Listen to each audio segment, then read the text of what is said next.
1, 2, 1, 2, 1, 2. Roger, Roger. Are we live? Are we clear? Yes, Start. we are. Hello. Yes, we are. I'm Oh my here. God, Hello, Carl's it's already Carl. Hi. When I bring him Steven in, cannot make it for the episode tonight. He's busy. So Carl is taking his place. oh my Lord. Here we are, guys. And I'm here to talk about conservation because I am Conservation mic. Carl. I'm already checking my temperature because how fucking frustrated I am. 97.5. We're good. What's going on, guys? Woo! Happy Friday. Happy Friday. Whoa. As our previous Just guest shut called down, it. Friday. Yeah. What's up, man? I think Happy fucking. everyone says that. This is a good time tonight. It's going to be awesome. Shout out to all the supporters, all the subscribers. Before we get started, shout out to the sponsor, Cold Blooded Cafe. They have some stuff going on over there. I think there's something you want to speak of. What's going on over at Cold Blooded Cafe, guys? So basically, Cold Blooded Cafe, we pride ourselves on having the best rodents in the industry. Mhm. So what's better than the best rodents in the industry at the best prices in the industry? What? So on our website right now, you're not going to find cheaper rats anywhere in the country. And everyone who's ordered our rodents, especially our rats, they know how pristine they are. So you're getting the best rats for your reptiles at the best price. You can't beat that. So coldbloodedcafe.com. Of course, what's that on the shipping? $30 flat $30 rate flat per rate. box. Anywhere in the United States. Anywhere. Even Alaska. No restrictions. Alaska is good. A little upcharge. Yeah, It's a little bit. $100 a box. But you're in Alaska. You know this is Get gonna it there. And they actually tell me that that's cheap for them. So So you're welcome, Alaska. you're welcome. We see you up there. At We the end of the hear day, you. All in Canada. if you're not using Cold Blooded Cafe, you're just a straight up hater. They're the Yes, best. I agree. Why not save money? Why pay more when you could pay less and then get the best delivered to your doorstep? I didn't rehearse And it. then why even worry about the cost? Why not just want to feed the best possible food to your reptiles? Right. you Clearly, know. they're more than the sponsor. They're also here part of the show. That's why we're pushing this shit hard. Oh, We right. also know, I know from being a customer at Cold Blooded Cafe, dude, if you want to make your life simple and yet spoil the shit out of your collection, they're not going to be mad when you give them some Cold Blooded Cafe. Okay, so coldbloodedcafe.com. Check out the sale. Shit is popping. And by the way, somebody had some eggs today, right? Prasinus. And where did you put those eggs? Where did you put?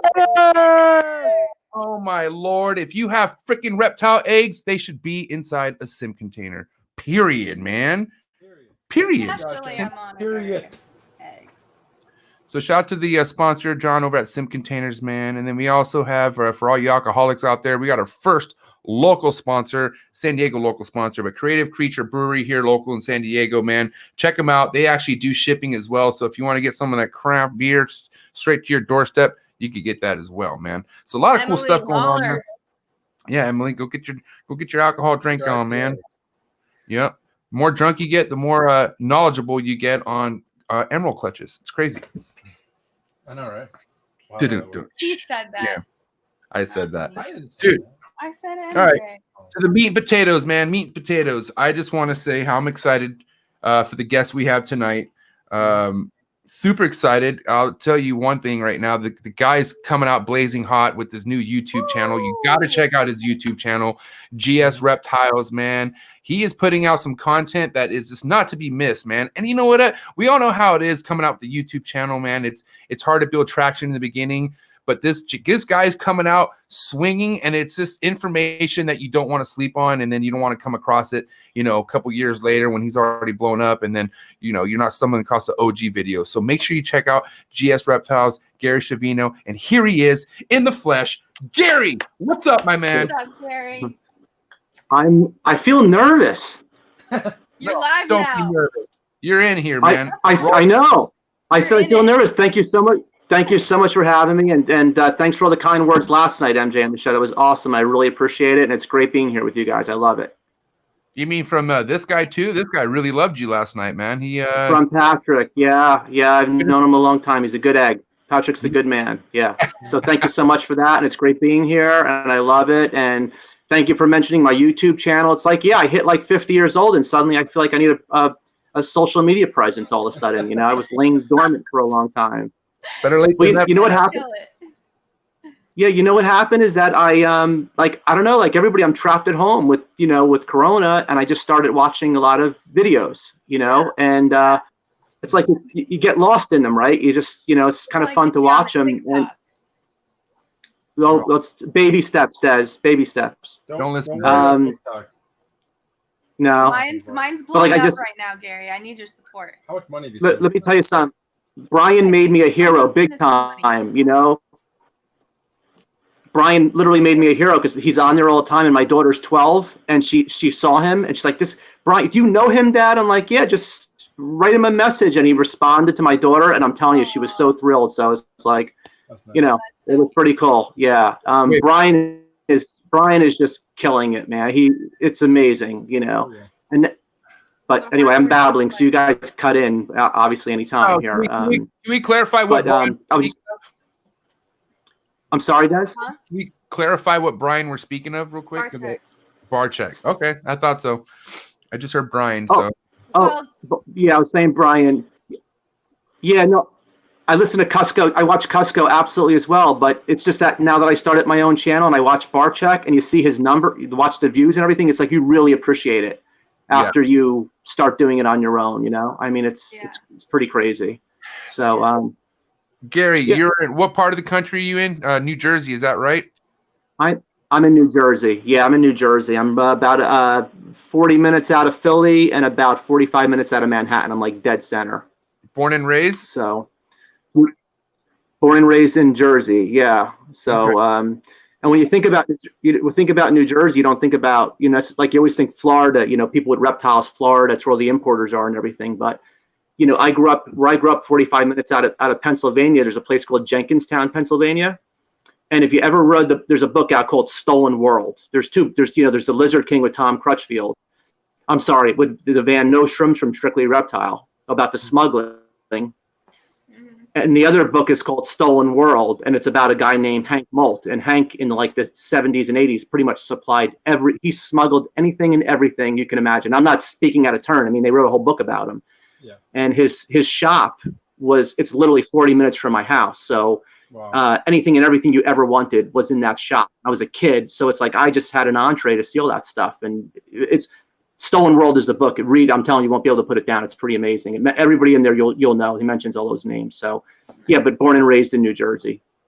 That's awesome. So, let's take it back to your collection with reptiles and all that. When did that become an obsession for you? Like, when did that kick in?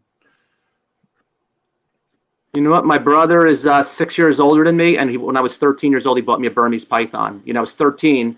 I saw snakes before that, water snakes and stuff, but he gave me a Burmese python. I was 13. What the hell to do with it? And that was it, man. I've just been addicted since. And I got to tell you, I think there's two types of people with reptiles. They get in and they go hardcore for about 5 to 10 years, and they kind of burn out. They just buy a lot of animals really fast.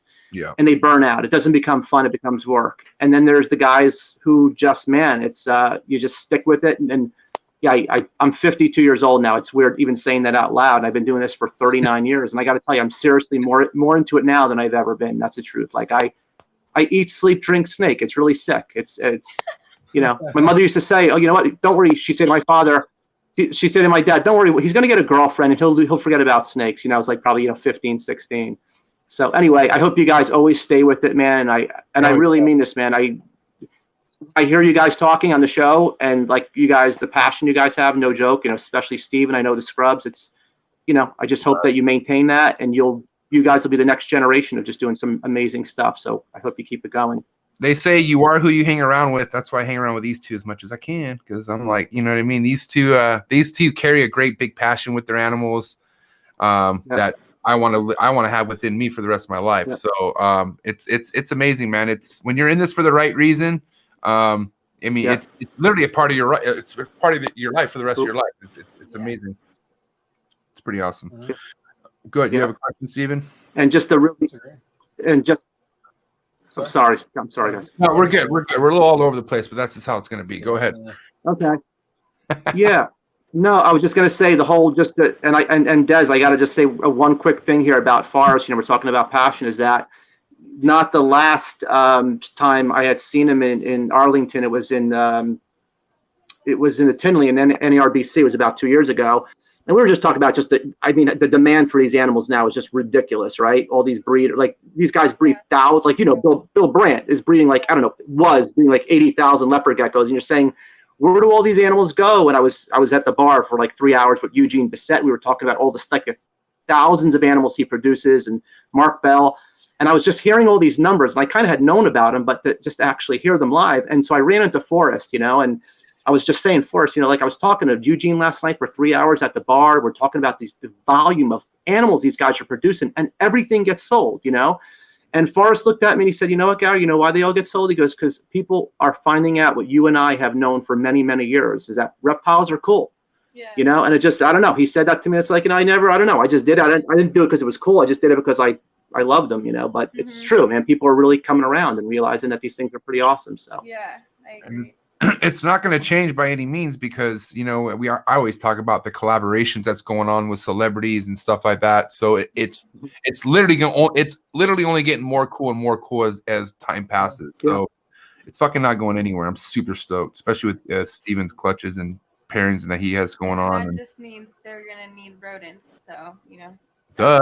Oh, Des, you're not going anywhere. You're at the cutting edge. I mean, right now we're still on the ground floor. But what we're all doing right now, we're on the ground floor. And when I look at it like Steven, you guys have an Ed Marino on, right? What he's done with Basins. Yeah. And like Steven, I look at you, that's going to be you with all the, amethystines, all the scrubs in, 10, 15 years. That's it, man. That's how it works. I hope so. Look at that. Look at his face light up. He's stoked when you said that. He was like, wow. No, it's the truth. That's the truth, man. You guys are the future, honestly, man.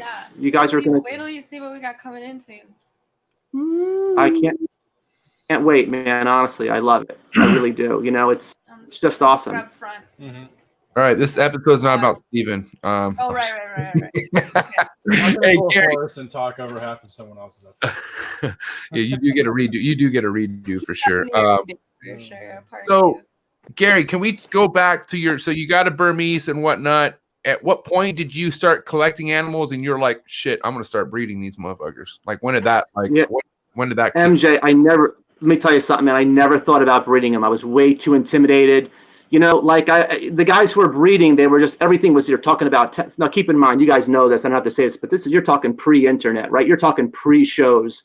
There were three main ways everybody, here were the classified ads back then, okay? There were two just big societies, the Chicago Herp Society, it's called the CHS.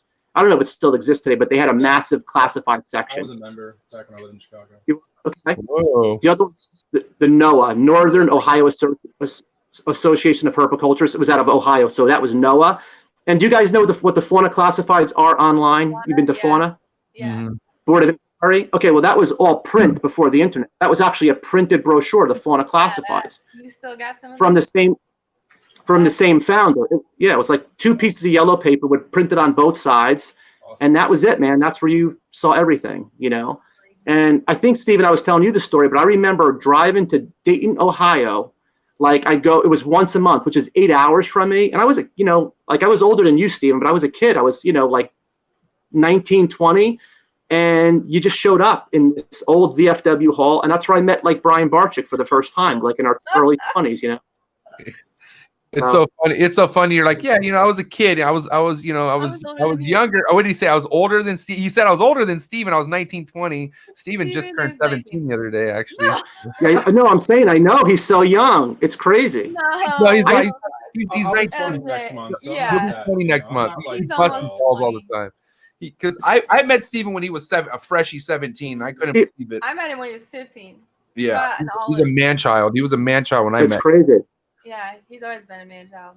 Yeah, I'm looking at equipment in my room, Steve. I'm looking at snakes in my room, Steven, that are older than you. Honestly, I have a chondro here right next to me that's 20 years old.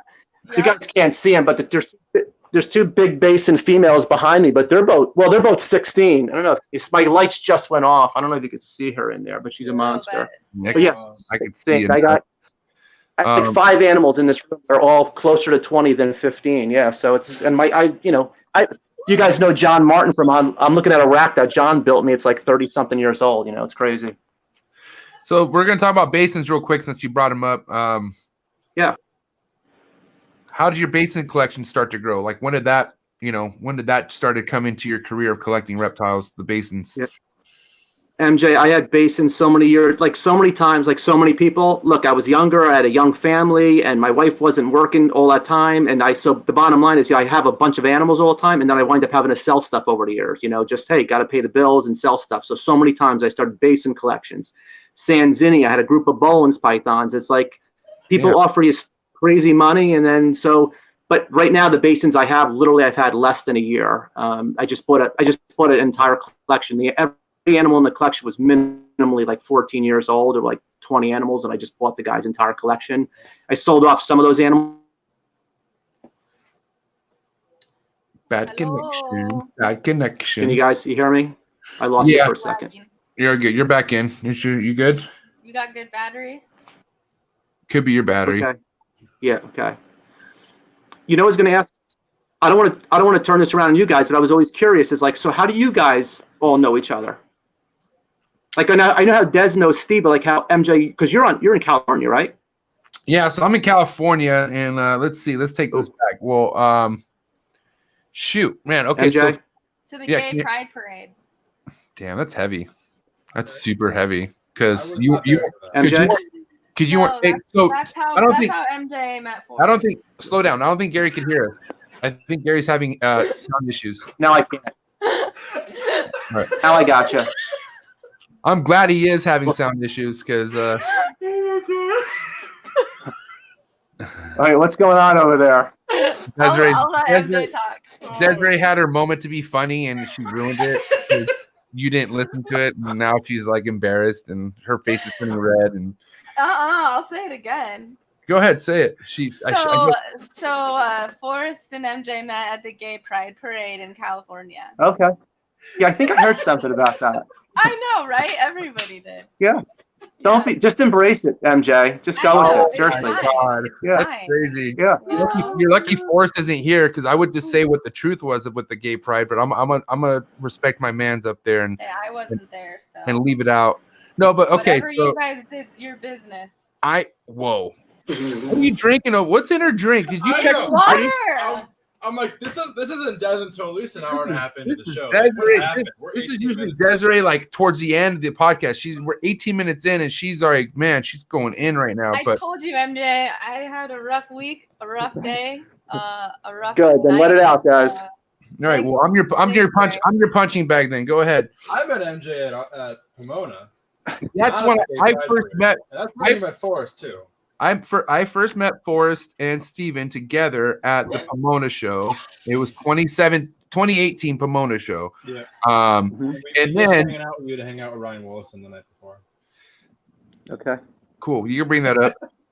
So anyways, and then Forrest kept coming back. He came back for another couple more times, and we hung out. But then what it was with Forrest is after I met him, we just stayed in contact and we just talked all the damn time. And then the podcast idea came up, and we went really hard in on that and stuff like that. And obviously Steven, fucking little shit Steven, is I don't know, Steven just happened to come along and fucking sit down on the podcast, and he made him do it one night. He was super passionate. Oh no, basically Forrest was gonna flake out, and Steven's like, I'm there, I'll be there, don't worry. And I was the first episode, the one with Joe, I was gonna sit in on it, but I didn't have headphones. So I sat here for 3 hours and I couldn't hear a word other than what Forrest was saying. I just tried to look normal, but it was very strange. People were commenting. I'm like, they're like, is he okay? Because he was just like stone faced. He's not saying anything. I can't hear. He couldn't hear shit, bro. He couldn't hear shit. But anyways, Steven, they all came as a package deal, man. I met Forrest, met Steven, and then actually Desiree was super stuck up to me when Forrest was still around. So she didn't really give me the time of day. She was super rude. Promised a hoodie, never got the hoodie. Hey, I had to get them ordered, which still never got ordered. I love now Desiree. they're on you. Desiree's I haven't met MJ in person yet. She hasn't, but I feel like we've met, we've been knowing each other. Is that true? We talk every day. Oh, that's so fun. You guys are like three siblings to me, the way that's the relationship you have. a text group chat, and we literally wild. talk every day. It's wild. We talk Yeah. every day, and a lot of times our group chats could bring us into a brighter state. Yeah. But yeah, that's how. That's a fucking messy version on how we all met, but that's how we all met. Good. Yeah. Well, I hope you guys don't get too big, because that's when the egos kick in and everybody starts fighting. So everybody's got to say, I'll make sure everybody stays nice and they're though. already there, but I keep them in check. There you go, Des. Yeah, there you go. Is that how it works? Yeah. Okay. Nobody has an ego except me. I mean, I have the most following on all the platforms, but Oh my There you god. go. She also takes credit. She's I like, still keep I them made in you, check. I made you, I did this, I paid for that. There you but go. I have no ego. That's Tez. At the end of the day, Well, Des- well, at least she says it out loud, and not behind your backs. That's comforting. But no, like honestly, your rapport of the three of you, it's like three siblings, and it's good. I like that. That's the vibe you guys give off. So I wish I got along with my. I wish I got along with my actual siblings as well as I get along with these two. So I'll take it. Yeah. I'm There you just go. a very sarcastic person because I She grew is. up with Forrest, so I'm working Yeah. on that. And- It's really hard to be a nice person. It is hard. So You know what, Des? fine. I know. I'm really like, I'm from New Jersey, and I'm really sarcastic and obnoxious. Like I don't mean to be that way. Like I don't ever want to it's hurt just people's feelings. I mean, natural. I want to make I them know. laugh. Yeah. I want to make them laugh. I don't want to insult people, but I gotta Right. really tone I it down, gotta because we talk to filter people in it, other yeah. parts of the country. I Yeah, need you gotta just do that. Yeah. Like I heard Kevin on the show. Like he was killing it, man. He was awesome. Like I was just I totally haven't laughing, laughed but at her for a long time. That was insane. yeah, that was great. That was great. Is he a savant or what? Like Kevin, like the amount of information he retains. Yeah. it's too Like much. Kevin has. Mhm. Get MJ. I'm sorry, pal. No, I'm saying he knows too much. It's like fucking. He's like he gives you like so much information on one question, but it's like so thorough, and Yeah. it's really impressive. Yeah. To be honest. His 30-minute conversation at the end about human nutrition. Oh my God. Yeah, and women not drinking milk, but you know what? Yeah. He's the real deal though. Like he like Mhm. Kevin has forgotten more than I'll ever know about snakes. That's just the truth. That's the truth. You know what I mean? So yeah, he's a savant. And honestly, I'm not just saying this because he was saying so many nice things about me, but you have like Patrick Holmes on yesterday. When it comes to locality green tree pythons and stuff, like the kid is a savant. He could tell you could give him a name of a snake and he'll tell you the lineage. Yeah. And both those guys, I mean, they have that trait, and we're lucky that they're into animals. They love the animals because that's going to come in handy, honestly. Yeah. So it's cool stuff. Yeah, It's Patrick. I do not have that trait, by the way, not even remotely. I was like, hey, Patrick, what's my snake? There's a green tree I had. Like, I know roughly what it is, but like, what is it? And he, like, within like a minute, paragraphs. I'm like, of course. Oh, yeah. He would, Yeah. Can I tell you a talk I had with Patrick Gary regarding distilled water and another like solution? Or like, hey, let me try to trace this back. So I had a phone conversation with Patrick a little while back about how he doesn't, his neonates or any baby chondros or anything, he does not give them any tap water. He gives them distilled water, but it's also mixed with another like type of water. Do you have any idea or know what he's talking about or heard of anything like that? Nothing at all. Like I don't know remotely what you're talking about. Remotely.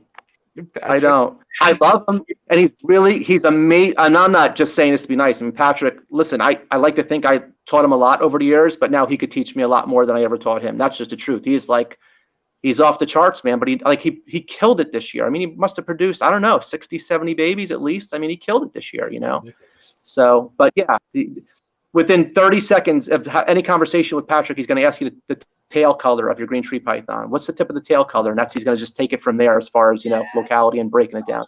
But yeah, he geeks out. Pretty awesome, but he's no joke with the knowledge he has. And that's, I throw Kevin in that. Obviously, that same thing. It's like these guys are truly like savants, and I'm not. If it sounds like I'm saying anything negative, trust me, I'm not. I'm jealous. But my mind does not work that way. Like I could put her like a round block in a round. That's what you're getting out of me. So. Yep. So tell us a story. What? Yeah, like a history story from back in the day. Tell us a story. Something History. good. I'll tell you a story back in the day. Mary, tell us a story, please. I'll tell you a story. Well, I'll tell you. Right, Des. Once upon a time. Okay, I'm listening. Stop me if you heard. Stop me if you heard this one. Okay. No, like I said to you guys before we were on the air, I really do wish I could take all three of you back with me like 25 years and take you to some of the shows. Like, you know, when the first show was the NAR, the National Reptiles Breeder Expo, I guess not the NARBC, the one, the breeder one, yeah, in Florida, right? So that was like, I forget what year that was. I want to say it was like 1989, Yeah, when it's so cold. and that was in Orlando. Yeah. That was like Wayne Hill show. Yeah. Yeah, I mean, it was crazy. So there was advertisements for it in these little, like, it was called like Reptile and Amphibian magazines, like a TV guide magazine. And you just saw this thing, a reptile show. It said there'd be a bunch of vendors. But imagine, there's no internet, there's nothing. And you're so just pumped to see animals that me and you guys know John Martin, who's online. You know, you see John all the time, Stephen, probably with the Basins, and he's got the crosses and stuff. But we were, you know, John and I were both like 20 years old, 21 years old, man. We're just hopping on a plane down to Orlando, Florida for this reptile show that we saw advertised in the magazine. And that was it. That was the first reptile breeder expo. And I mean, it was just crazy. It was just, I've never seen anything like that in my entire life. It's animals I had seen in magazines. And at the very first show, the hottest animal there, honestly, were blood pythons. Yeah. I mean, you couldn't touch, even back then, like a captive bred and born baby blood, a normal baby blood was about $1,100. And I mean, they were just selling so fast.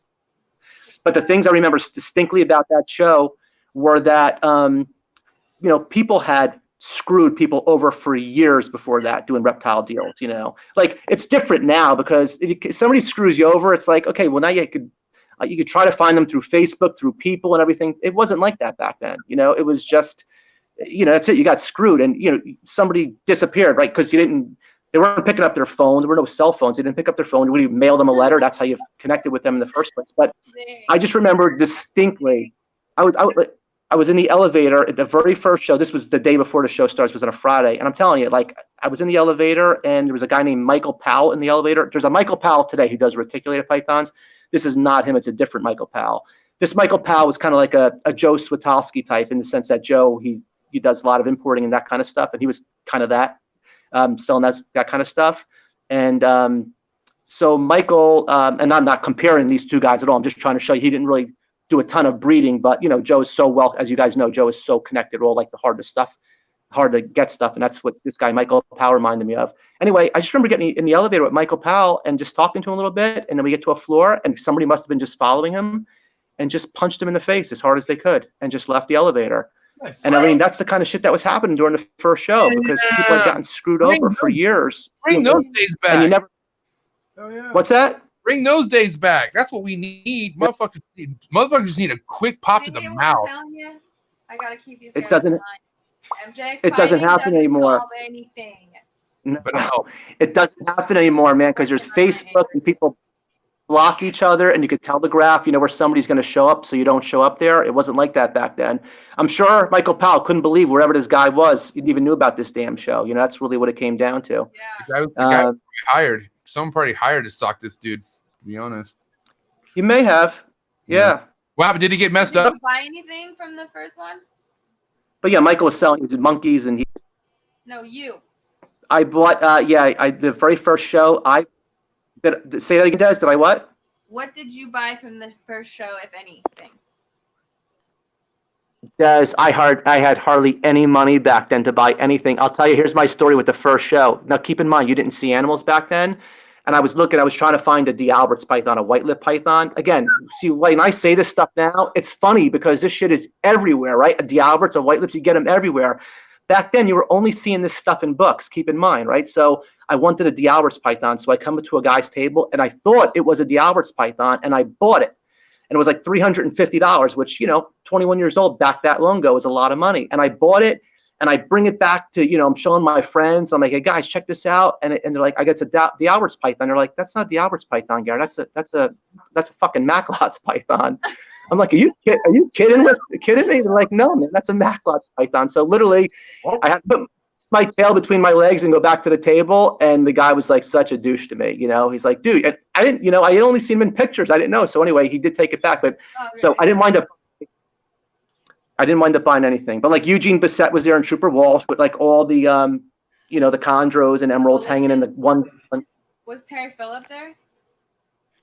Terry may have been there, but I didn't know him at the time. I didn't know Terry. I was in the first time I was in, I don't know if Terry worked there, but the first time I was in Reptile Gardens, it was the year I graduated graduated college, and I drove cross country. I went to Reptile Gardens. That was like in 1990. That was like 30 years ago. I don't think Terry was working there then. So. He may have been. He's been there forever. He's a curator now. Hey, Gary. Yeah, I only met Terry twice. Yeah. I'm sorry. Yeah, MJ. I want to get back to snakes real quick, if that's okay. It's not snakes. Yeah. This is snakes you watch. I'm sorry, man. I know. I'm a babbler. No, I'm just serious, and I have ADD, so we're there. This snake right here, this is the darkest basin you keep, Yeah. right? Who did you inquire? Yeah, she's really dark.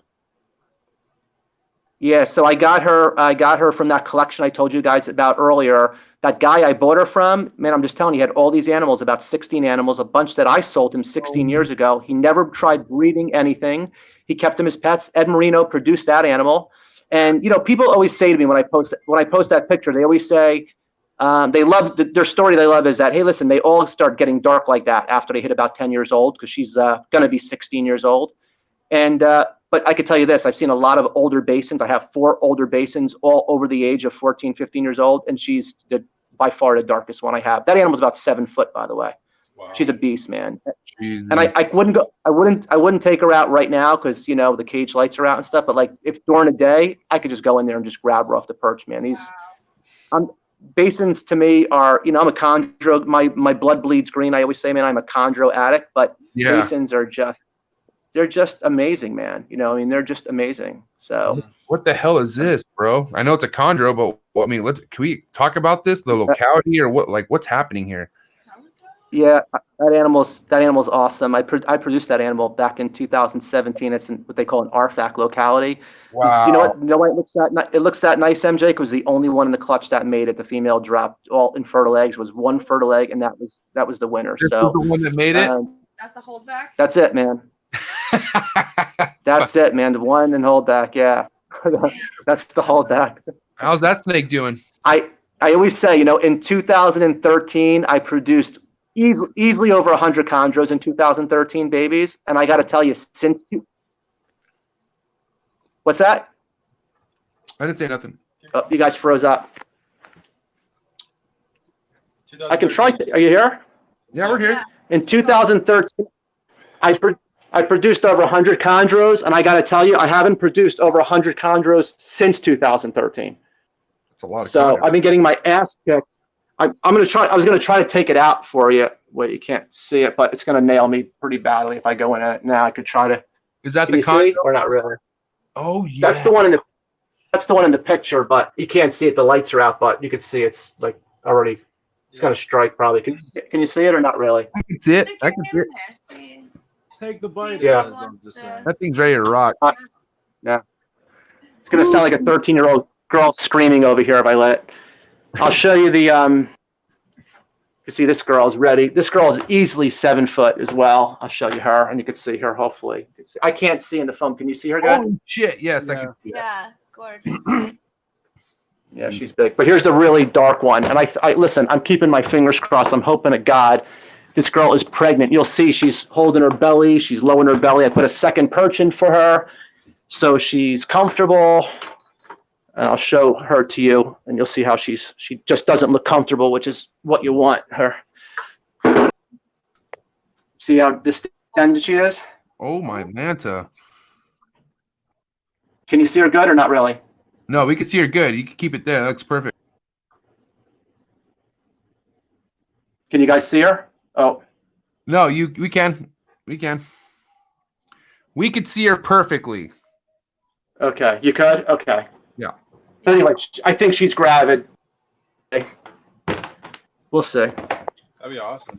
That's gorgeous. What was the male that you bred to her? Can you show him? Yeah, absolutely. I'll show you guys, but I mean, I'll happy show you everything. I just hope that you could see okay.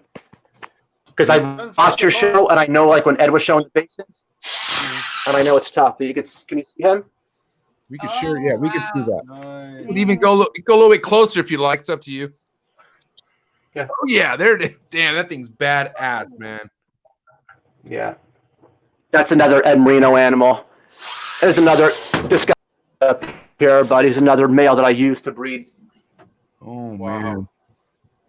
Jeez. Yeah. Things are nice. Yes, but I just have the 4 Basins right now. That's it.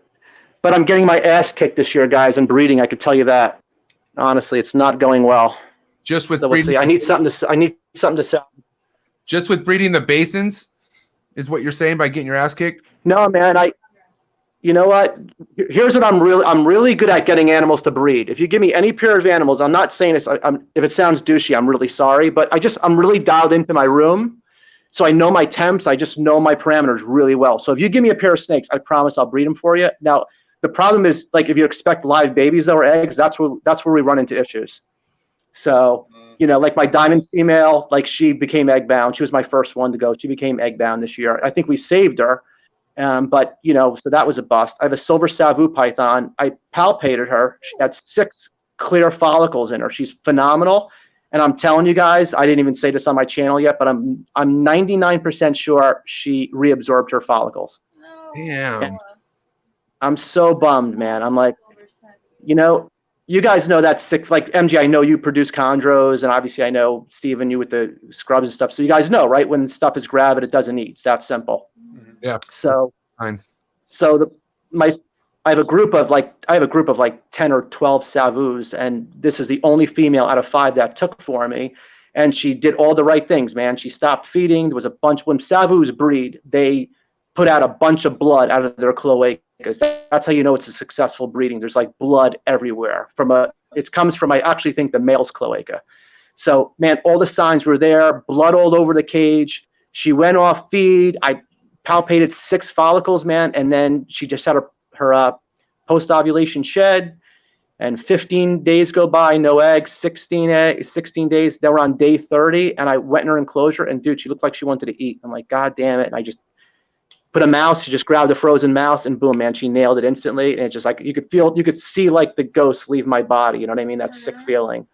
So, do you have any silver babies anyway, for sale right now? I don't, Des. I wish I did. I have 1 pair of silvers. I could show them to you, man. They're just, man. Steve, I'll take a Steven, pair. you got a call for those, Daz, right? What? Because you got the in with. You know, you have to call to get silvers. There's only 1 person really in the country who produces them consistently. And I know. Yep, and I know you have the in with them. That's where mine came from. Already. I was working on that when I seen him in Daytona. Keep it on the down low. Yep. I'm gonna show you. Yeah, you're right. It's a song. Yeah, I know. So this is the females. Can you see her? Oh my Wow. goodness. Oh. That's amazing. My female Savu is out on a breeder loan. I haven't seen her for like a year. Might want to check in on. Yeah, well, I don't even really know who has it. I think Steven knows who has it, but Check the records. Forrest gave her up You know, because I had a male too, but she ate him. So we were like, well, we'll give someone else a chance. Whoa. Yeah, yeah. I went through 2 male Savus actually. One didn't make it, and then the second one we tried breeding him, and she just ate him. I'm just gonna show you guys. If I'm honestly I don't want to show you guys if you don't want to see, but I'll show you whatever. I don't want to bore the hell out of you guys either. But We do. Everything. Dude, Everything. this is making it easy. Anything This is the only male silver I have. He's pretty Okay. awesome. Look, too. Can you see him? Closer. Closer. Can you see it or not really? Get closer. It froze up when you Closer. put them on it. Closer. Close. I'm just kidding. That looks amazing. Yeah. Sick, bro. Yeah, I'm gonna have to. I'm gonna get bit. That's what we're hoping for, right? No. We don't want you to get bit. Yeah. Well, you guys are. And I'll show you one thing that I know I can show you that I know. I'm pretty sure that nobody else can probably show you right now. It's a hefty claim. That I know nobody else. This is what I just did the video on. Oh, is this Sanzinia? Yeah, just a little. Can you see a little baby? Whoa! Wait, Sanzinia. Yeah. I said that right? Sanzinia. Wait, no, MJ, say it again. Say it again. Sanzinia. Yeah. Almost. Can you see it good? No, she said Yeah. Sanzina. Can you tell me how to? Sanzinia. You said it right. Sanzinia. I thought I said that right. You kind of messed up the first time. They have. What are you gonna do? Even 25 years ago, here's my Sanzinia story. There's a guy who's still around today in reptiles, and he called me, told me he had baby Sanzinia, and he had like a dozen baby mandarins and a baby dozen greens. And if you guys don't know what they are, you have to watch my video. But I'm just telling you, they're most awesome snakes. Like when you see them live, like a Basin, you're like, holy crap, I have to have those. And so this guy had them in New York, and I went over and I bought a few, and my buddy bought a few, and we got them home. And then literally he literally got arrested like 2 weeks later. The guy he got them from went to jail for like 3 years. They just had all smuggled them in. That was like one of the last times they were coming into the country. We had a pair of the what you call them? I guess The Mandarin. Mandarin. Yeah. We always were trying to get the greens, but we could never get those. Don't you guys have those, Steven? We did a long time ago. Like 2-3 years We ago? worked with at my old job, we had a green, but it Yeah. was an AZA studbook animal, so that thing wasn't going anywhere. But yeah, it was Yeah, very we cool. It was had like a big, like we had a 6.5 pair foot of green long- Sanzinia. I fucking love those things. They're unreal. Yeah, Super high on my. super chill. They are, too. man. They're. What's that, Steven? So it's super chill too. Like it would never bite. Yeah. Babies are nasty as hell. Usually they're nasty little suckers. But you know, I absolutely love them. But this is the stuff like I always say to people, like, you know I sound like an old dude now, man, and I'm really sorry because I don't want to come across that way. But I'm only telling you guys one thing, and I promise you, I'm telling you the truth here, and you're gonna see it in the next 10 years. Everything that is common today will not be common in 10 years. Like the shit that comes in all the time, like baby. All those locality green tree pythons that used to come in, like Steven, years ago, you can get scrubs, no problem. Nobody really wanted them at the time because they were coming in nonstop. They were aggressive animals. They weren't easy to breed, and they were too inexpensive. So people didn't target that kind of stuff, and it all disappeared. So the stuff that whatever you guys are into today, and I tell this to Joe Switowski all the time because he has access to so many animals. I'm like, Joe, start holding on to stuff. I'm telling you, like, even these baby Biak green tree pythons are everywhere. I mean, that's the most commonly imported animal. Aru locality types and Biak green tree types. And I'm just telling you that was every locality. And they're just getting wiped out from where they're from, and they're just not going to be around. So I say, buy them, keep them, and breed them because, that's it. They're not making any more land, man, and they're just raping the land, and those animals are going away. So, and we're seeing that now with like, Bowen's pythons the problem with Bowen's pythons is that I always hear you guys talking about them. I hope Kevin keyed in on that. By the way, I listened to that whole show. I hope he's successful at breeding them. But the problem with Bowen's pythons is that, they are out there in the wild, but they are just so remote where they're from. That's the problem. Now, there's certain areas like Ari, if you've seen any of his talks or speeches, Ari Flagel, he talks about, where they're getting the nests and everything and going. So there are some that are somewhat, quote unquote, reasonable close proximity. But the reality is those nests, as they get wiped out, the ones they have to get to now are just further and further out, and they just don't have access to those animals. The other problem is I thought this was pretty amazing, man, when I saw Ari's speech. And like I said, I'm just going to babble, guys, because I just babble. So you guys jump in and tell me to shut the hell up. But it's like where these animals are from in Indo, right, where they're collecting these animals and from, the thing I thought was most fascinating is that, you understand these are third world countries, right? So it's not an exaggeration to say that like, $50 could be like an income for a person living in Indonesia for an entire year. When these guys go out and they collect from babies from these nests, from these baby Bowen's pythons, they get from the exporters over there, the guys who, send out the field collectors are paying like $800 to $1,000 a piece for baby Bowen's pythons. Can you imagine if you were getting that kind of money, how motivated you'd be to go out and find those goddamn nests and find those snakes? That's a lot of money back. Yeah. Say that again, Steve. I'm sorry, pal. You broke up on me a little bit. That was me. Oh, Hey, real quick, Gary, let me ask you this. Can you hear me okay? you know what the problem is? Sorry. Yeah, no, hold on. Gary, can you hear me okay, Gary? Shit. Hold on. I have an idea. I guarantee he's connected to Wi-Fi. He needs to get the fuck off Wi-Fi. Gary, Hold on, can you guys, can you hear me? hold on. Sending out an SOS.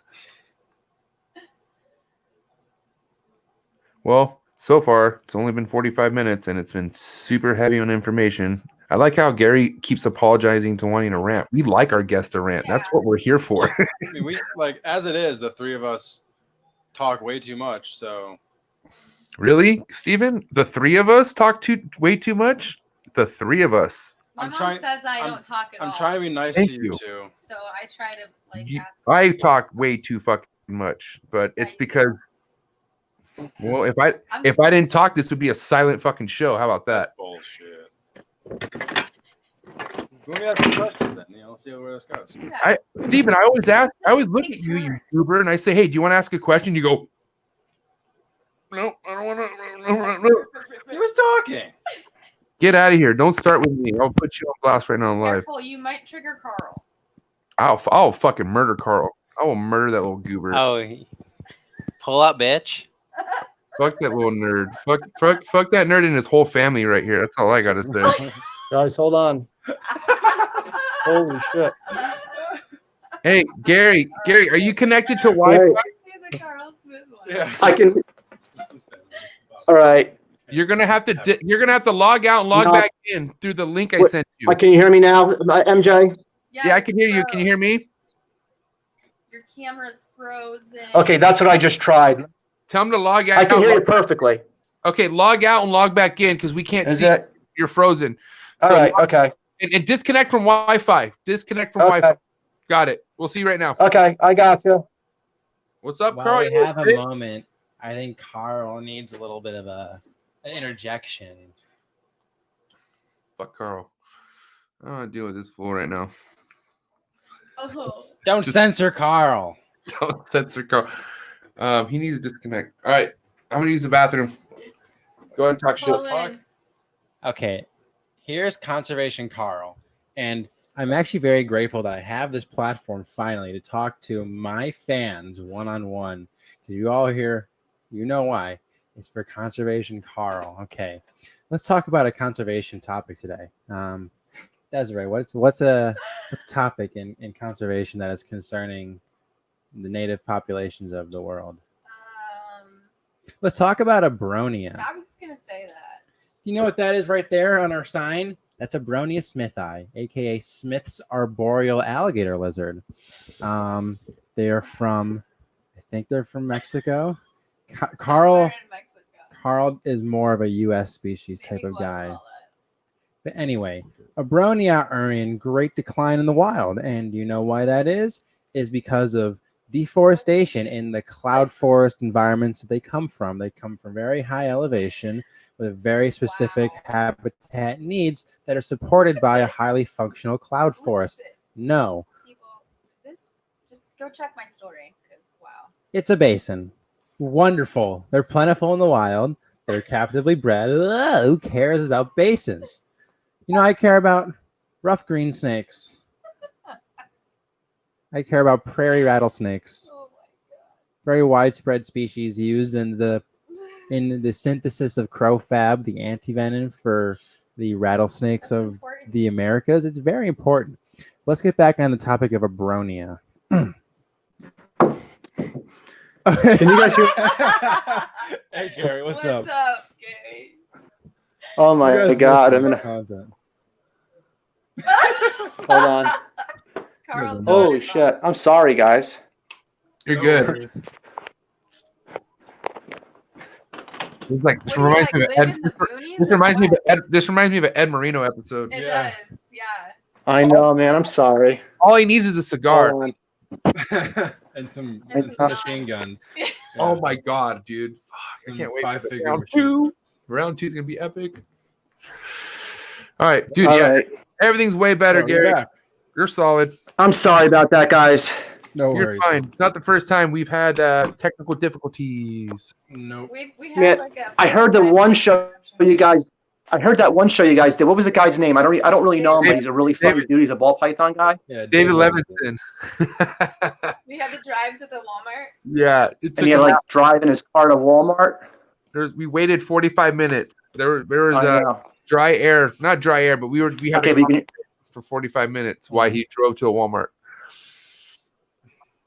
So pretty wild. well, you guys are good. You keep it moving, which is you guys are getting. Yeah, absolutely. I forgot what I was babbling about, man. Before, I'm sorry. I have a question that I'd love to ask. You know, you Oh, the briefly Bowens. touched on. Oh, yeah, talk about Bowens all you want. Go for it. You got shut down. Yeah, no. No, Steven, go ahead, pal. I'm sorry. You shoot. yeah. I can go back to Bowens, no problem.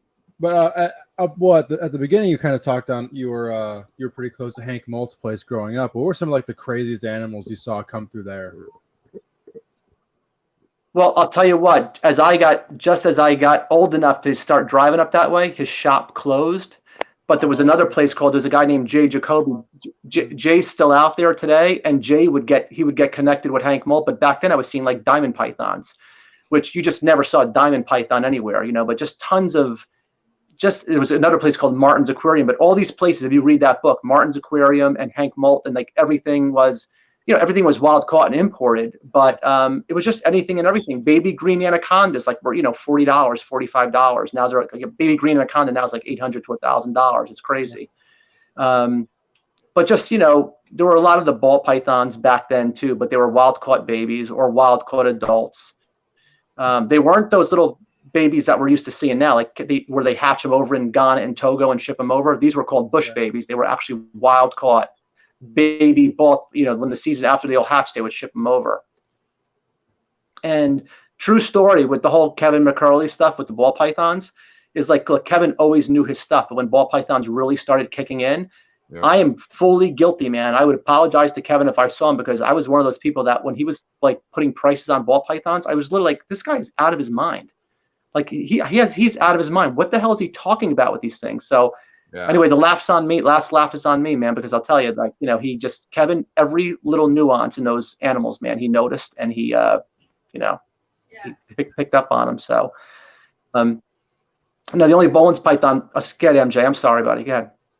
No, I mean, I was going to just capitalize on what you said about kind of like somebody pricing a ball python, and you're kind of just looking at it and you're like, why the fuck is it priced at this price? You don't really understand it and see it. And you almost take it personal. Like, why is this fool trying to rip people off? Like, who's ever going to pay those prices?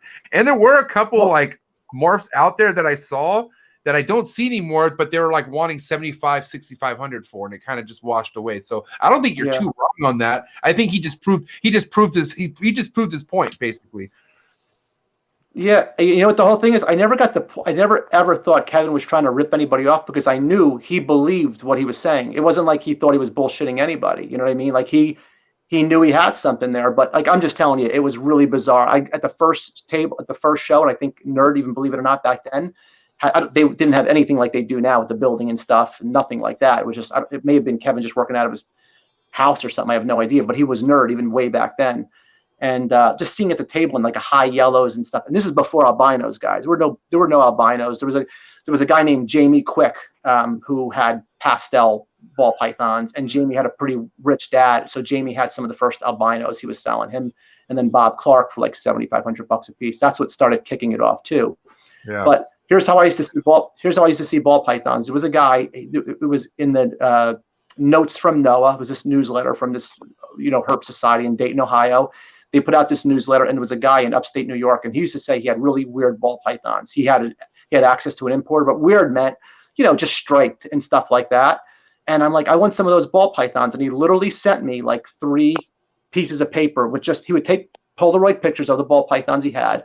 He would lay them all out next to each other. So there'd be like, 15 on each page. And he'd send you 3 pictures of ball pythons. Various stripes, because that was it. It was just stripes. And then you would take the pic, I would circle the ones I wanted, and I would mail them back to him, and then then he would say to me, his name was John. I don't remember his last name, but that he would basically say, okay, Gary, this one's already sold, but the one you circled on, and I would make copies of the pages. So therefore I knew exactly which ones, you know, we were just talking over the phone now, but like, this is how it was done, man. It was different time, you know? Another level of dedication. That's if you're really about it. That's the kind of shit you had to go through, is mailing stuff. And that's wild, man. So you don't keep no ball pythons, Gary? I have one pair of ball pythons. I have just pastel pieds because I just think they're awesome. And when my daughter's little friends come over, they want to hold something, I know I can give them a big pied, and you know, I know it's not going to bite them, and it's pretty mellow. And that's it for ball pythons. See, my plan in life, honestly, was to be like what Ed Marino does with Basins. Like, Ed is so fun. I'm sorry, man, I go off on a lot of tributaries as I'm going down the river, but like when I think of Ed Marino, I think, Steve, I may have mentioned this to you, but like I met Ed Marino 25 years ago. You know what I bought from him? A trio of bearded dragons. He didn't have a single basin yet. Yeah, he mentioned that. You Remember, know? in the 90s, he sold fucking bearded dragons. That's what he said. No, he did frill dragons. That was his big thing. He was doing a bunch of frill dragons at that time, and I guess he just got into, and I always remind him of that with the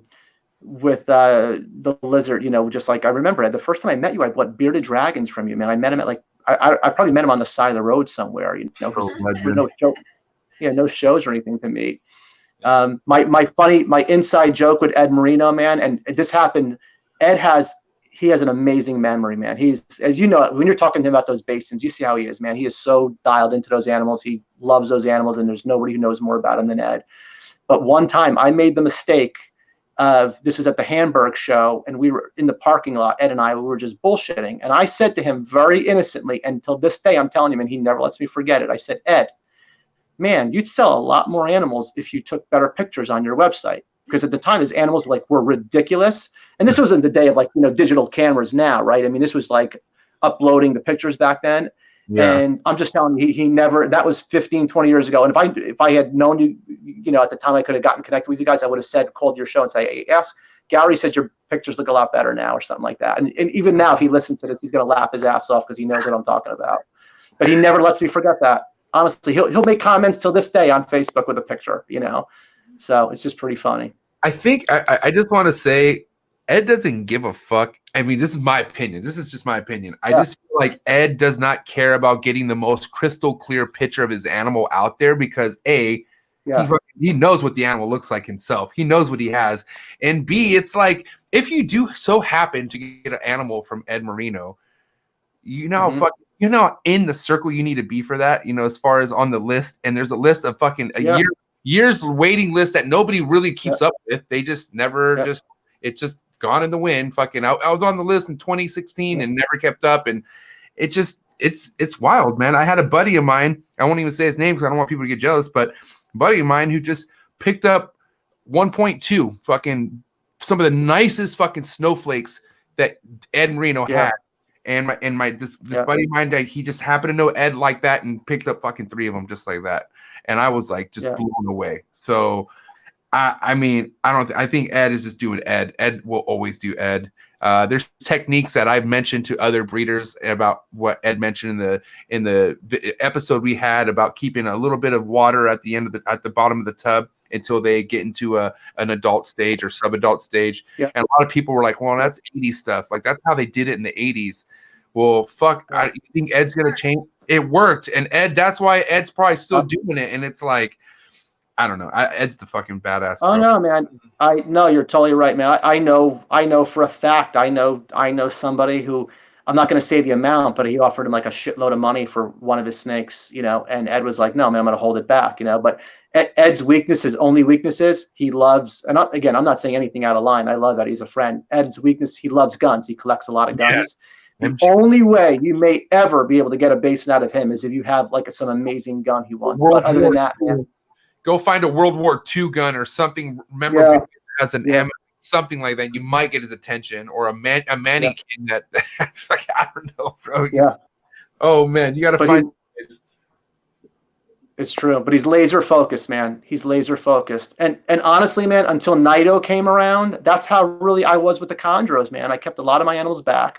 I was line breeding stuff, getting the most amazing stuff, man. And the goal was just to keep producing, and then Nido came along and just basically just kicked my ass, man. Honestly, just I didn't know it was Nido. Nobody did. I was just losing animals. A lot of us were, and I didn't know it was Nido. And now when I look back, I go, it had to be Nido. This was before it was really diagnosed. So thank God Cody and P are doing a lot of stuff with it, because I literally got my ass kicked. That's really why I got into a lot of other stuff. I'd gotten my heart broken so many times with chondros, that I was like, you know what, man, I got to diversify a little bit. And that's why I started picking up Basins and Sanzinia and Savus, just because, like I said, it was just too heartbreaking, man. I was having an animal getting gravid and then dropping dead on me, man. So I'm like, there's got to be a different way. But anyway. Were those like signs of you noticing that you had animals that had Nido? Like, when did the Nido signs start kicking in? Like, and if you can, please tell me what year this was around, when this was happening too. Yeah, I'll tell you exactly when it was around. So I just did a podcast, and I was talking about the worst things that happened to chondros in the last 6 years that really decimated chondros are, Rico Walder died in 2014. Rico is one of my best friends. 2015, Vlad Odachenko died. Vladimir, if you don't know that name, he was the largest producer of green tree pythons in the entire world. So when you hear Bushmaster Farms, and you hear Cameron and Bushmaster, Vladimir produced every single baby over at Bushmaster Farms. Okay. Wow. And back in the day, I mean, the average CITES work as far as importation to the United States, Cameron was bringing in 700 baby locality chondros every year into the U.S. And that was all through the early 2000s. And then as soon as Vladimir unfortunately passed away, like I said, the year after Rico, then everything kind of went to shit. People just can't duplicate what he was able to do with those animals over there. And then Nido came along after Vlad. So that was about 2015, 2016. And yeah, man, it was no reason for it. I look at an animal that was perfectly healthy, and just imagine just a really severe respiratory infection, keeping the mouth open and just like a bad shit sound you don't want to hear coming from your snake room. I didn't think it was a big deal. I had respiratory infections many times in my animals. I was able to, take care of it pretty quickly, but man, it just didn't work out that way. I have animals become gravid. While they were gravid, I thought they were gravid, they'd stop feeding. They'd lose all feeling. They would go completely paralyzed, the last 1/3 of their body. And it literally just wiped out collection after collection, because we didn't know it. It's kind of like what's going on now with this pandemic, right? Now that we know that COVID-19, I don't know how you guys feel about it, but now that we know it exists, I mean, now we can take precautions, and we can wear masks and we can wear gloves. Well, so we can prevent a lot of people from dying. Same thing with the chondros. Once we knew it was in collections, now we could start treating our animals, washing our hands before going from animal to animal. But it was too late, because what happened was when Rico passed away, he had Nido in his collection, unbeknownst to him. His collection got sold, man. His animals went into so many different collections across the entire country. There was a guy named Greg Stevens. I don't know if you guys know that name, but Greg was in Maryland. Greg probably had over 100 chondros, produced, I don't know, 50 to 100 babies every year. His whole collection got wiped out, man, honestly. So there was tons of guys like that. So we're in a rebuilding year now. We're trying to rebuild, and thank God there's a lot of guys out there this year who just killed it. And I mean, there's a major chondro shortage. That's no marketing bullshit, man. There's a major chondro shortage. Yeah. So yeah, because people are like the people who are starting to get into chondros, for the most part, aren't really being successful with them. They're fucking coming up short with them, from what I'm understanding. Yeah. And but there's just such a simplicity behind it. I think if you get dialed in with a chondro, it doesn't take much to keep this thing alive. If you don't fucking, if you're not switching something that's, I don't know. Like historically, like if you take a look at it, probably most of the cases, for the last ever in chondros of collections doing poorly or poor breeders, it had to be nidovirus related. So now that it's found out that you can isolate that virus by removing eggs from the moms and having raising babies separately, this first generation of nido negative neonates that are captive bred, it'd be really interesting to see the collections who actually do it right and have good protocols in place, how those negative adults will do, and maybe they'll thrive and actually produce well, and we'll see a new wave of healthy chondros. That'd be amazing. You're right, Steven. And by the way, I was one of those guys who was not doing it right, because you know what happens, man, especially after you've been doing this shit for a long time. It's like, if I got to use a separate pair of tongs to go into every goddamn enclosure, I'm just not doing it, man. That's not fun for me anymore. I'm not doing it. Yeah. I'd rather lose shit or have it get sick and work through it than have to treat it like a goddamn laboratory. That's not my MO, man. I can't. My mind doesn't work that way. The mice are the ones that reject it. Do you have any problems? Yeah. Has there ever been anything like that, Des, with rodents, like where there are diseases with rodents? I don't know anything about that. Yeah.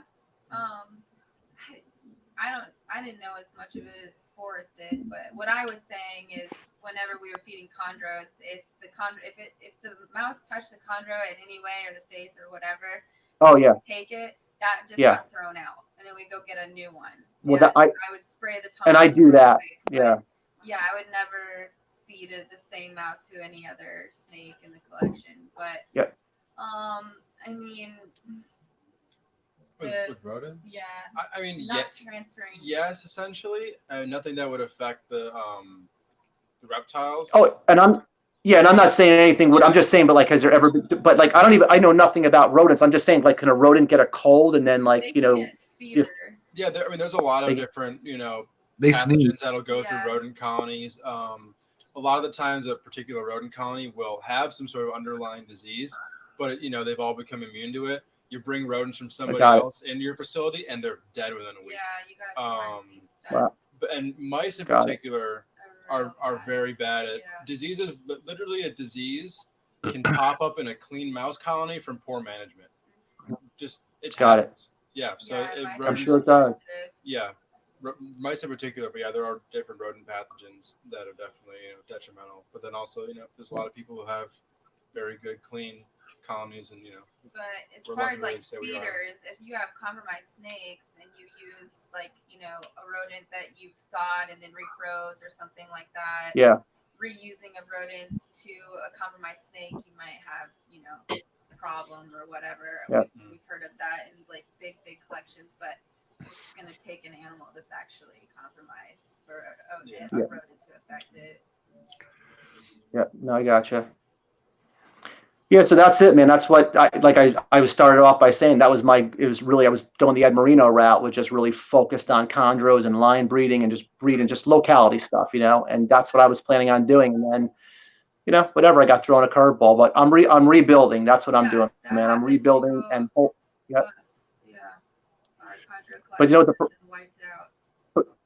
But you guys don't understand. So you guys are young. What happens with like chondros now, it takes like, as we know, like what a basin, forget about it. It takes like, you get a baby basin, you're not going to breed that thing for like, at least 5 years, 6 years.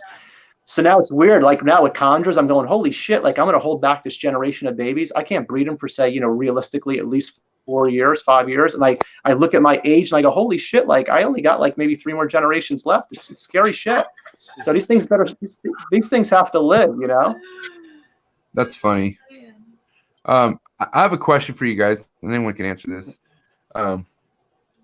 Is there like a certain mark of a snake at age? Like, so for instance, let's say you take a snake in, no matter how old it is, but if you have it for so long and it's doing so well for you, is there anything that kind of shows you like, okay, there's nothing wrong with this snake. It's good. Like we don't have to worry about it. A negative PCR test. Can you elaborate more on that? What can you? I mean, like just general pathology testing, like nidovirus, paramyxovirus, arenavirus, IBD, cryptosporidium. I mean, otherwise you really can't know. 6 months to a year of quarantining, and in that period of time, you're testing regularly. But I think minimum is like six months to 9 months, and then you're testing. And there's even like IBD can be dormant for 2 years. Yeah, that's true. But But when you hear of snakes just dropping dead, right? And we're not talking snakes that are 20, 30 years old. We're just talking snakes, who do have meat on them and stuff. But snakes that are just dropping dead, for the most part, that's related to something. Yeah. I mean, and then you send it out for a necropsy, so you'll get the results back. I mean, there's the off chance that it's like a cancer or something like that. That's just a one-off. That's what you want to see on a necropsy. Right, for sure. 1000%. Yeah. So, that's not something that spreads.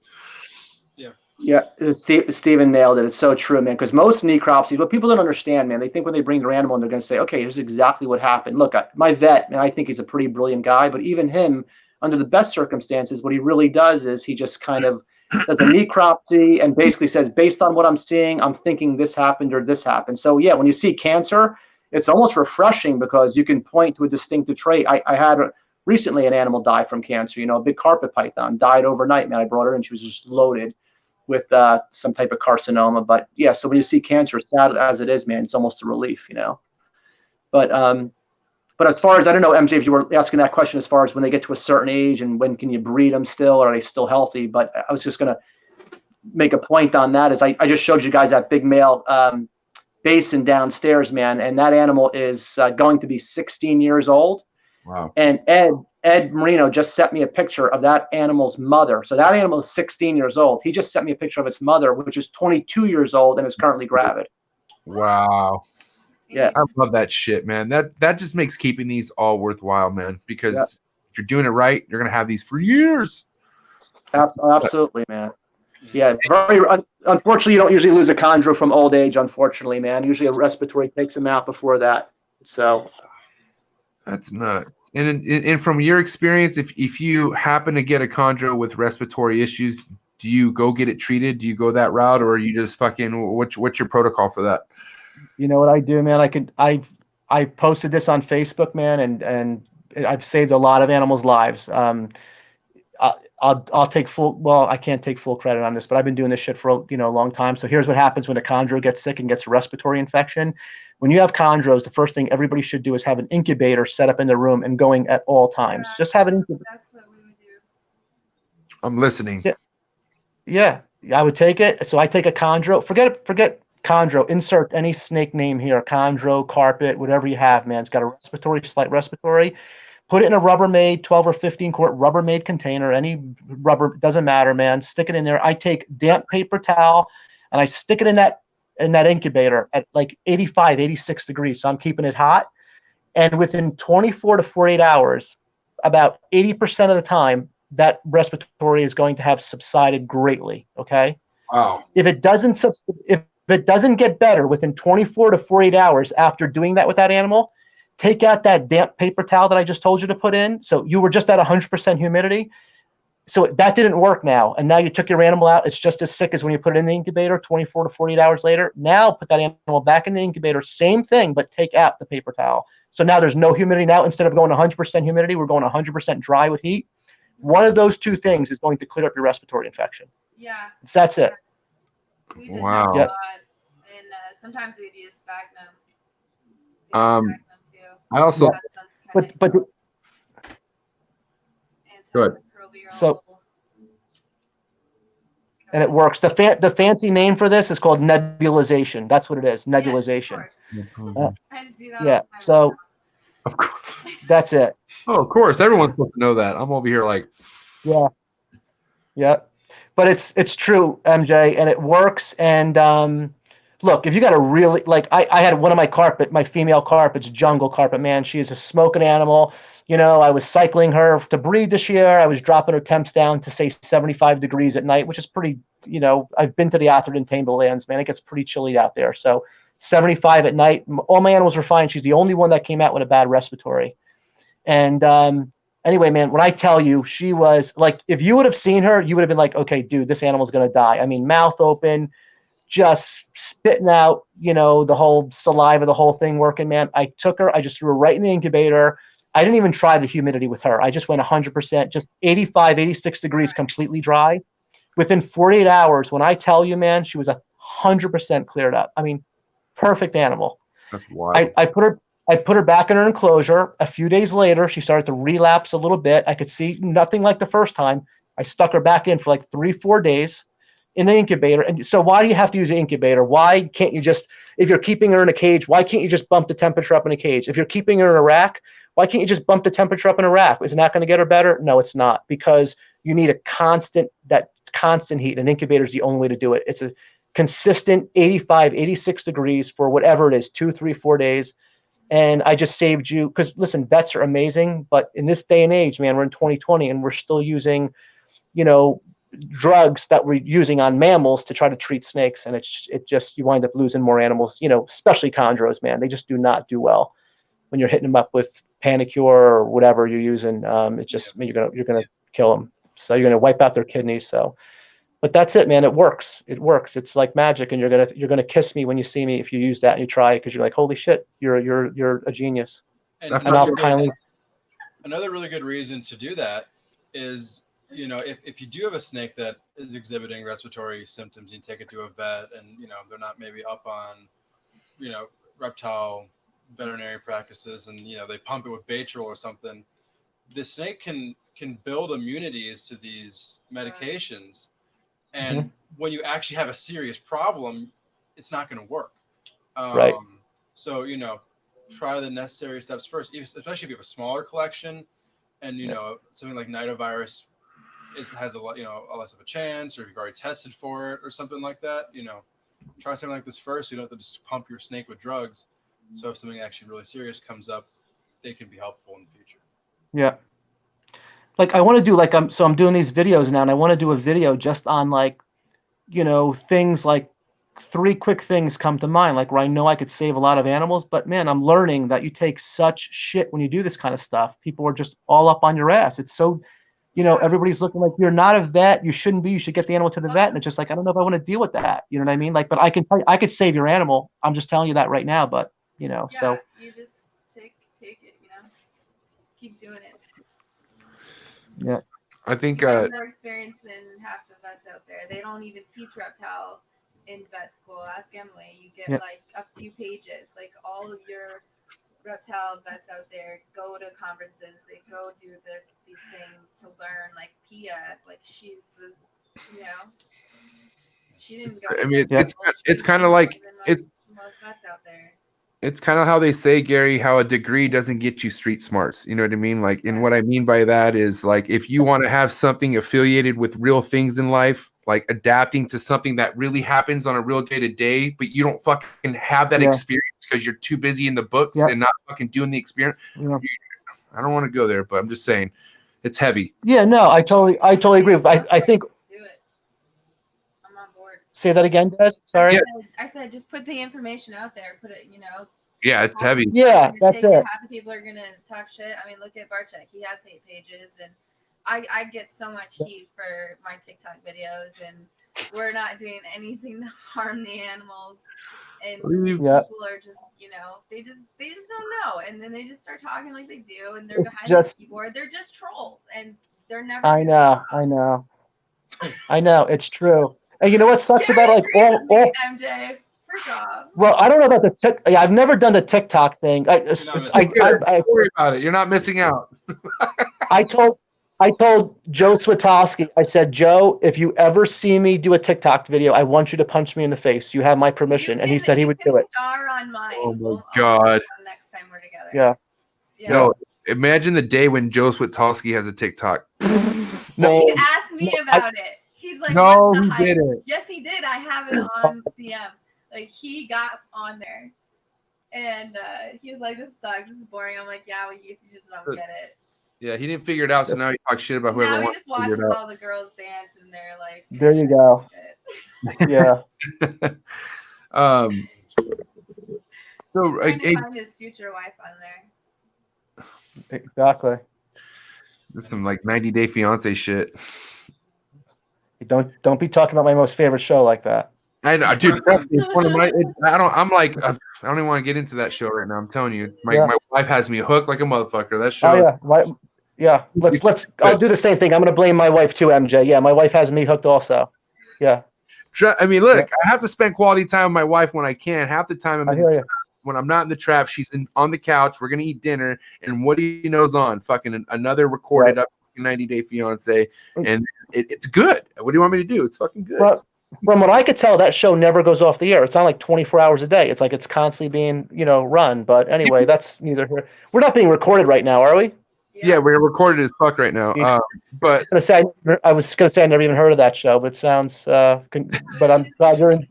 I'm glad it's already on. It's already documented. It's people know it, man. Don't worry about it. Glad you're enjoying it. Yeah, I'll have to check it out. 90-Day Fiance. You say it's called? I wrote it down.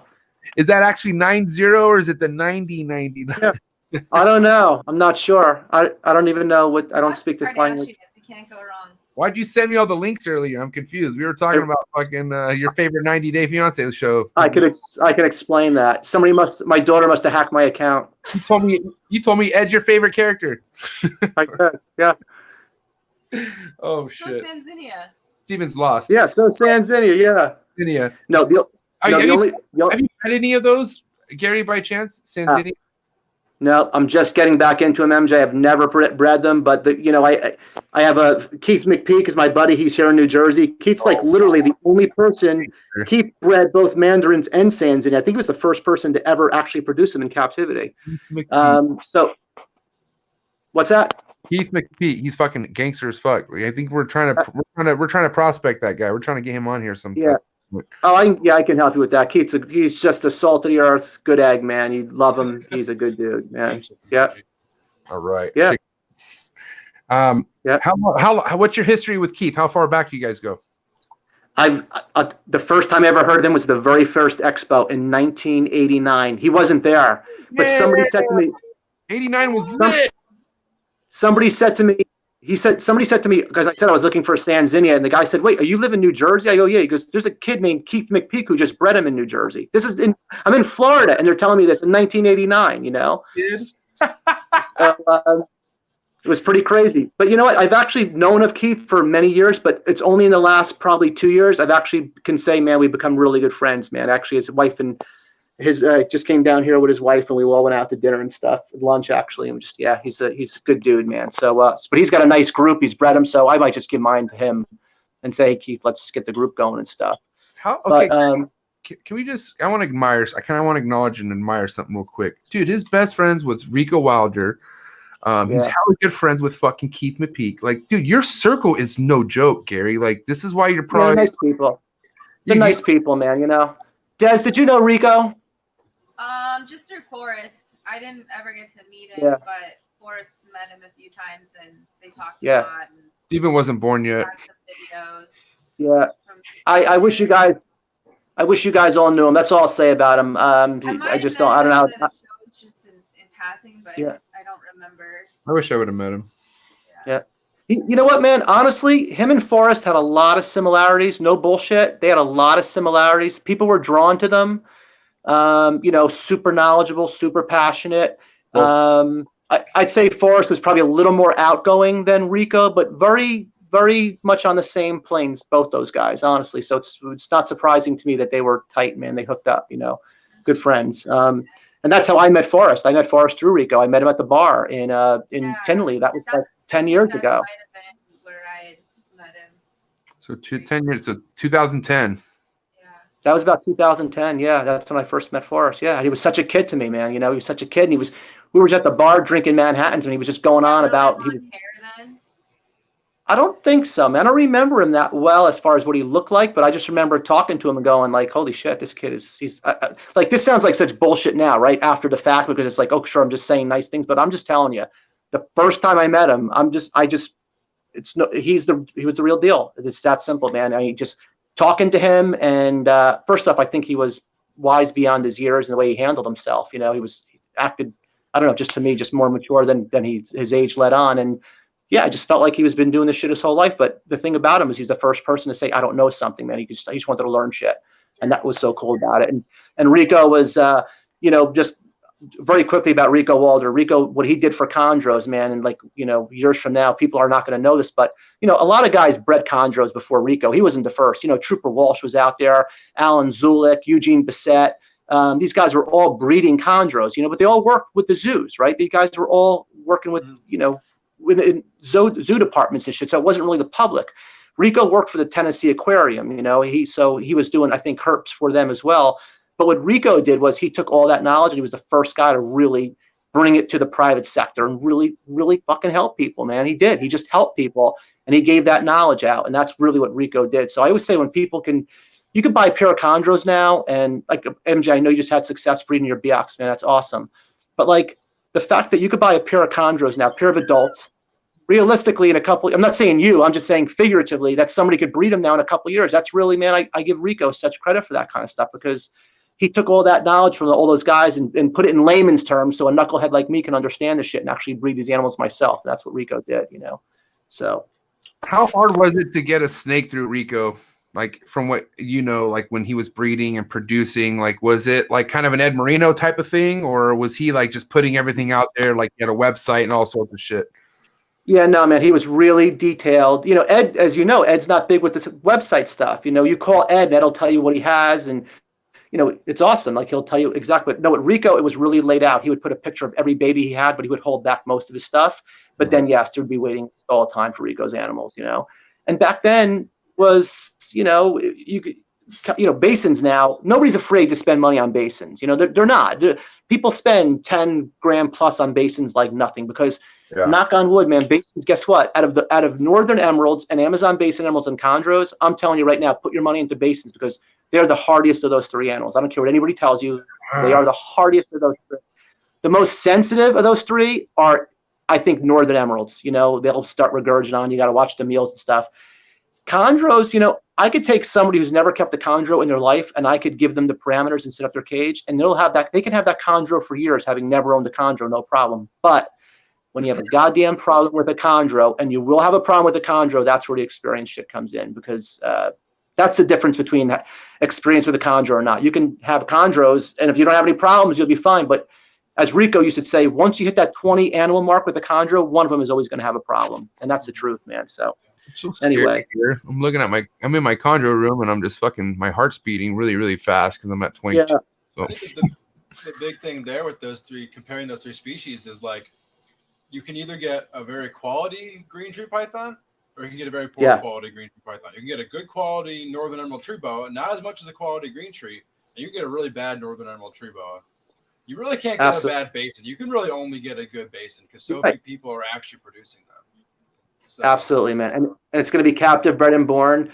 And I'm just telling you that they're really hardy animals, you know? I mean, hey, they're challenging. They have their own challenges. Like I heard on Ed's show and he was telling you guys, and I love that he said this, you know, Ed produces a lot of Basins every year, but he's working with about 150 animals. And I love that he's just so, you know, he was just so, what's the word I'm looking for? Just candid about, hey, man, I have a lot of babies. I had litters that are born entirely dead. I have females that die. So that's the stuff that, you know, it really is a numbers game too. You know, I mean, you got to have the animals because these animals, the wild, man, they're, you know, chondro in the wild they'll breed at 400 or 500 grams, man. They're pretty small, you know, so they have a few, maybe one or two clutches and something's going to eat them. That's just the way it is. So, but look, I never want to sound like, you know, I'm trying to make chondros seem so difficult, you know, like I don't know if you guys saw, the first video was just how to buy your first green tree python.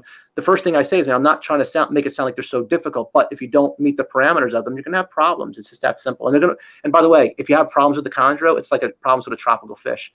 They're better than 50% chance it's going to die. So you're just trying to prevent that, you know? So. Well, with chondros, as far as you said, size, chondros breeding at 500 grams. I've recently found out, I don't know if I talked with you about this, Stephen, but I recently found out there's this breeder. I don't know if it's the Bushmaster or no, Buddy. What's his name? But he's on Buddy Basin. I think it was him. He posted something, what he does with his chondros as soon as he knows before they're about to lay. And he puts them in a rack system. And he said he put his female in a 6-quart tub. Right. I don't have not one female that could fit in a 6-quart tub. I mean, I was scratching my head and I was reaching out to certain people and I asked them like, how the fuck, did he mean 6 quart? Does he mean 6? And they're like, no, he means 6. A lot of his females are small. Yeah, so, you know why people do that, MJ? I'll tell you what the answer to that is. So, you know, a lot of times people use nest boxes with chondros. I don't use nest boxes at all. Yeah. So people will use a nest box. So think of it instead of a 6-quart. You know, we're thinking by the way, 6-quart is very small, but it's basically the size of a nest box. So what a lot of breeders will do is they'll lock their animals inside the nest box, especially if they don't use. A lot of females won't use a nest box, and they lock them in just to ensure that those animals lay their eggs where they're supposed to lay them and not in the water bowl. So I'm assuming, I didn't know this, but I'm assuming what Buddy may do then is lock his females in the 6-quart box, use it as a nest box, and when they get done laying, he may pull them out. But you're right, it would have to be a smaller animal. It's wild to me. I didn't know they could produce at that small a size. The two females there's 2 females I have that are gravid right now, and each one is 550 grams. And those animals, by the way, I produced them in 2015, so they're 5 years old. I feed the shit out of my stuff, man. Believe me, I do. But they're just for whatever reason, man. They're smaller animals. I don't know why. Back in the day, man, it was always, you got to wait till 1,000 grams. Nobody wanted to breed a female before it's 1,000 grams, which is just obese, but that's just not the way it is anymore. So now, what's your opinion with, because let's be honest, man, there's a lot of like, in the chondro community, there's a lot of like stuck up, like, yeah, oh, right, no, yeah, no, did not type of stuff in the chondro community. What's the main purpose behind all that? Why do you think there's so many do's and don'ts when it comes to like, you know, it's like that. It's like that in Corrales fucking groups too, but I'm pretty heavy in the chondros in communities. You know what, man? I think, unfortunately, man, I think as when people are younger in age, and a lot of these guys have been doing it a long time, and you guys, I'm not putting this on you guys at all. I'll put myself into this equation. I know when I was younger, now that as I get older, you're definitely more insecure, and you got to pump out your chest, man. You want people to know what you're doing. And the good news is, you get older, you're definitely mellow. You don't really give a shit anymore. And I think people were just so quick to cut down people when they're doing something wrong, because they're thinking, like, here's a perfect example. People want to keep baby chondros in bioactive enclosures with plants and everything. I love all that shit. I love it. I think it's awesome. With dart frogs, you're cool with that? Somebody did that with, they want to put it with dart frogs. Oh my God, where'd it go? Okay, I have this one for you, Gary. This is for you right here. Go ahead. Yeah, I saw that. That's Steven Salt. Yeah, I saw that. He's telling me a story. Sorry. Yeah, no. Yeah, Des wants to hear a story. No, so listen, the first thing I'll tell you is like, okay, that's great that you want to put your chondro in with dirt and plants and everything, and I get it. But like, please, we've been doing that shit for 10 years and killing a lot of chondros that way because we just cannot manage the goddamn cage, the parameters of the humidity, because that small of enclosure with that much humidity is going to create mold, and it's going to create respiratory infections. The animal never has a chance to dry out, and it's problematic. And it's like, you know what? I always tell people, you could put a goldfish in with tropical fish, and it's going to live, right? A goldfish is a cold water fish. I know too much about goldfish. I'm sorry. But they're going to thrive. They're going to live, and they're going to fucking eat, and they're going to do all those things. But the problem is, you're going to shorten their lifespan, and they are going to not be the same color they should be. And eventually they're going to die much sooner than they would have if you kept them in a proper condition. It's the same thing with the chondros. You want to put an adult chondro in to a bioactive container with nice ventilation, a nice big enclosure that's minimally like 4 foot.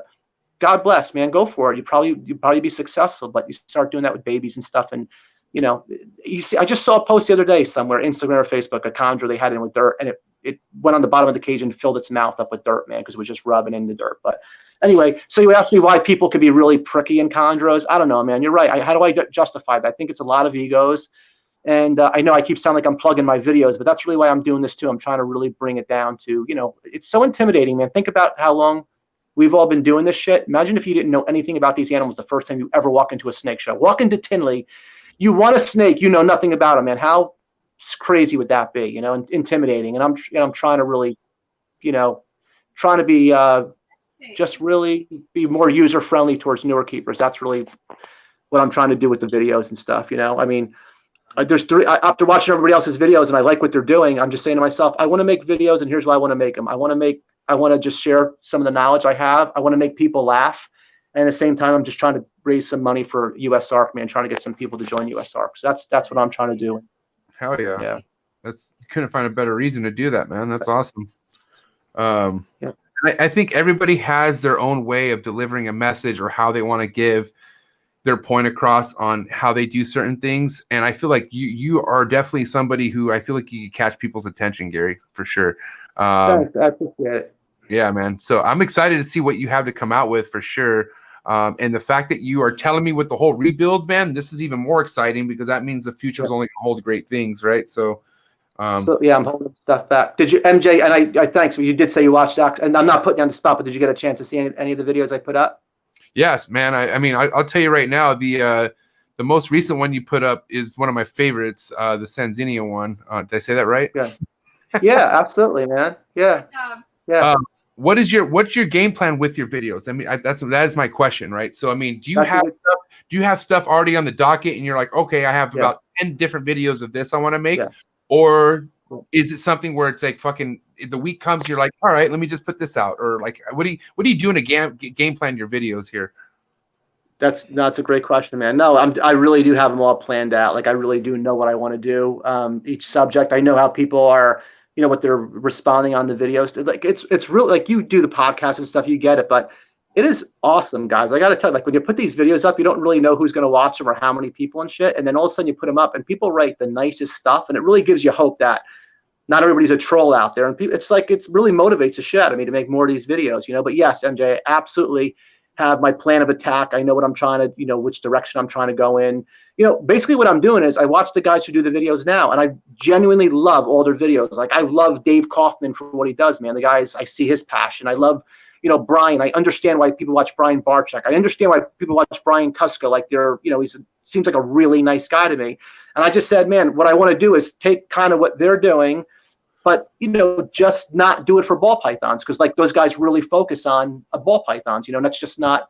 And obviously Miguel is freaking killing it. You know what I mean? It's just big dog. I watch him because I don't care about ball pythons, but I watch him because like he's like this energetic guy who's so into the animals, and he seems really nice. And it's like, holy shit, I'm gonna watch him. So I'm basically trying to take what these guys are doing and just do it with non-ball python related stuff, because there is a whole world of people out there who are not into ball pythons. And also I'm trying to make people laugh at the same time, because if I can entertain you and I could teach you shit, I mean, what's better than that? And it's pretty cool because I get to watch the analytics, and I will tell you, like the majority of people actually watch the whole videos the whole way through. I try to keep them fast paced and, throw some jokes in there. It seems to be working. So that's it. And I could tell you, Gary, like some of the best support you'll get coming and bringing content like you're bringing is the people who haven't been in this game too long, but they're doing really, really good. Like we're talking about Miguel, right? Like if you see his traction, he's building, right? There's a lot of people who've been in YouTube and they have a good following, but you got to look at who's fucking still building their following. Like who's like, absolutely right? And Miguel's definitely one of them. And the cool thing about Miguel is that he wants, he has plans to open up a type reptile zoo type thing. So he's all into getting into fucking whatever whatever it is that he could get his hands on. So I feel like your videos that you're going to introduce, it could bring some sort of relationship with you guys together at some point. Or I'm telling you, or not even just him. Like I'm just using him as an example. Me, there's fucking a bunch of people. Like I geek out over your stuff, and I didn't even realize that you're even in a rebuild. I thought you've been built and you're just doing what you've been doing for years, but no, man, you're reestablishing everything, and it's really exciting, I think. My freezer tells a different story, MJ. That's the problem. Honestly, I got a lot of frozen chondros in that freezer, man. I got Klondike bars and frozen chondros. Right next to each other? That's crazy. Right next to each other. I keep the pleasure next to the pain in the freezers, when I'm getting those mint Klondike bars. That is so I look at the little chondros. And you know what? It really sucks because you raise them up for so long, and then you get them ready to. My one female I raised up last year, man, and she laid 3 eggs. She became egg bound. She died. I did hatch the 2 eggs. I kept them, but it's just like whatever, man. These animals, it's not just chondros. You guys have been doing this shit long enough now. All this stuff. Des, from Forrest. I mean, come on, Forrest would be the first one to tell you what the chondros, right? They kicked his ass. They kicked people's asses. He used to tell me all the time he could have bought a second house with the amount of chondros, right? So tell me that too, dude. And he dude. Forrest was one of the first guys to fucking put reality into my eyes with chondros and with emeralds and shit. And I didn't like he was the first one to tell me, and I didn't want to hear it. It was like, I don't want to hear this, dude. And sure enough, things unraveled the way he told me they're going to unravel, and I had it I have at least 5 emeralds in my freezer. Terrible. It's all this stuff. Steven, how are scrubs, man? Honestly, like I don't know anything about them. Do they get respiratories easily? Or? I've never had a respiratory. Well, no, I had once, but it was just on wood. Thing. Knocking on wood. I did see that. What? I was knocking on wood while you said that you never had a respiratory. But... Well, I mean, in other snakes, I definitely have. Scrub pythons, just here. I just did it too. Me too. Yeah, but that the nidovirus respiratory thing, man, it seems strange. And there's lots of different strains in it. It really seems like there's species, green trees, carpets that it just murders. And there's got to be a number of species that have it and just are completely asymptomatic. This is why it's basically the whole human nido thing. I haven't tested any of my my scrub pythons for nidovirus, so I'm I plan on it. I Scary. haven't seen anything. You know, I have a clutch in the incubator, so I had a female go through the whole process and stay healthy, bounce right back. Got the wild caughts in their like skin sometimes. Yeah, like the nose. Yeah, they're very prone to blistering. They have very sensitive skin, and I think that just comes from an environment that's too damp. Yeah. So what all we here, you know, we do the Terry Phillip Barker method of you know, the 78 to 82 ambient without a hot spot except for a gravid female, and that works great except for if a snake spills the water bowl, because in a rack system with heat in the back, that'll start evaporating, and if it doesn't have extra heat, the evaporation rate is much slower. So with scrub pythons, a few of the people who have cleaned stuff here in the past, for some reason they you know, let's take a 16-ounce deli cup. This is the 32, but like right there, they'll fill the water to like right here, because a snake obviously is going to drink all of that in a week. You close the drawer, half it sloshes out. Yeah. And you don't look at the snake for 2 days. You come back and it's covered in blisters. You're like, okay. Yeah, I know. Okay, fuck yeah, dude. Yeah. So and you know, there's a few treatment methods, but really what I found is best with them is you leave them alone. You give them the slightest water level possible just for them to drink, and they typically shed it out. Got it. Okay. But that's, you know, that's the concern with a young one. It can be life threatening. My smallest Moluccan scrub python developed some blistering after its first meal. Which it was actually his first meal of his life, because I got it before the first shed. It was a crazy story, but I think it just I soaked it. A few other people soaked it. I think it just got overhydrated, and then the first time it had some metabolized protein, it has all this water in there, and had to had to expel it quickly, so it just went into the skin and blistered. Yeah, that's, I mean, you know, obviously scrub pythons can get RI, but it seems like the whole nidovirus thing hasn't affected it, you know, scrub pythons in general, as much as, you know, the chondro community. Got it. Yeah. Well, good, man. We'll keep it going. Good luck with them.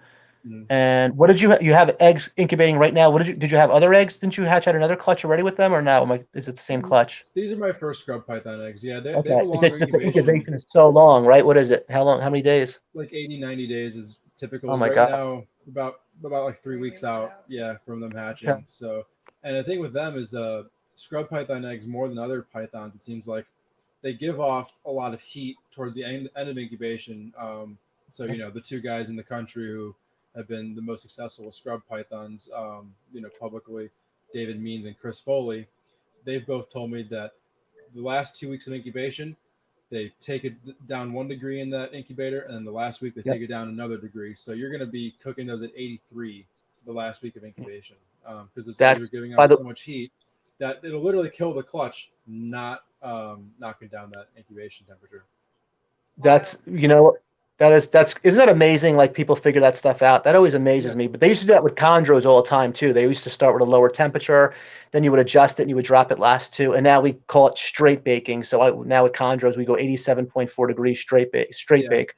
But that makes perfect sense. And MJ, I'm so sorry, pal. MJ, you just hatched Beox, right? No, you're kind of jumping the gun for me. That's why I'm like, oh my God. I mean, I'm hoping so. You know, I'm like, I'm on. Sorry. Oh, you're good. I love the energy, man. This is great. This is great positivity. Trust me. I'm rooting for myself too. I did hatch though last year. I did hatch 1 chondro. So I went 1 for 10 last year. I had 10 eggs in the 10 eggs went in the box. But the way the female laid, she fucking laid them out all over the fucking floor. She didn't want anything to do with the eggs. So I already knew the eggs were on their way to be doomed to begin with. But 1 actually made it. And he fucking thrived, did really awesome, and ended up dying at 7 months because I had knee surgery, and there was a technicality with my keeper who helped me out. But anyway, so, you know, I have bred a chondro, and he did well. I got 8, and then so this is my 2nd year technically. I have 12 in the incubator, and 10 look really, really well. They look strong. They're on day 44. They're June 14th or June 14th, no 15th. June 15th is when they're due. So, but they're looking good, man. I've been awesome. Well, good luck. Yeah, thanks, man. I'm stoked. We won't talk about it, but yeah, I'm stoked for you. It's you know what, man, shit never gets old. It never gets old. Trust me, man.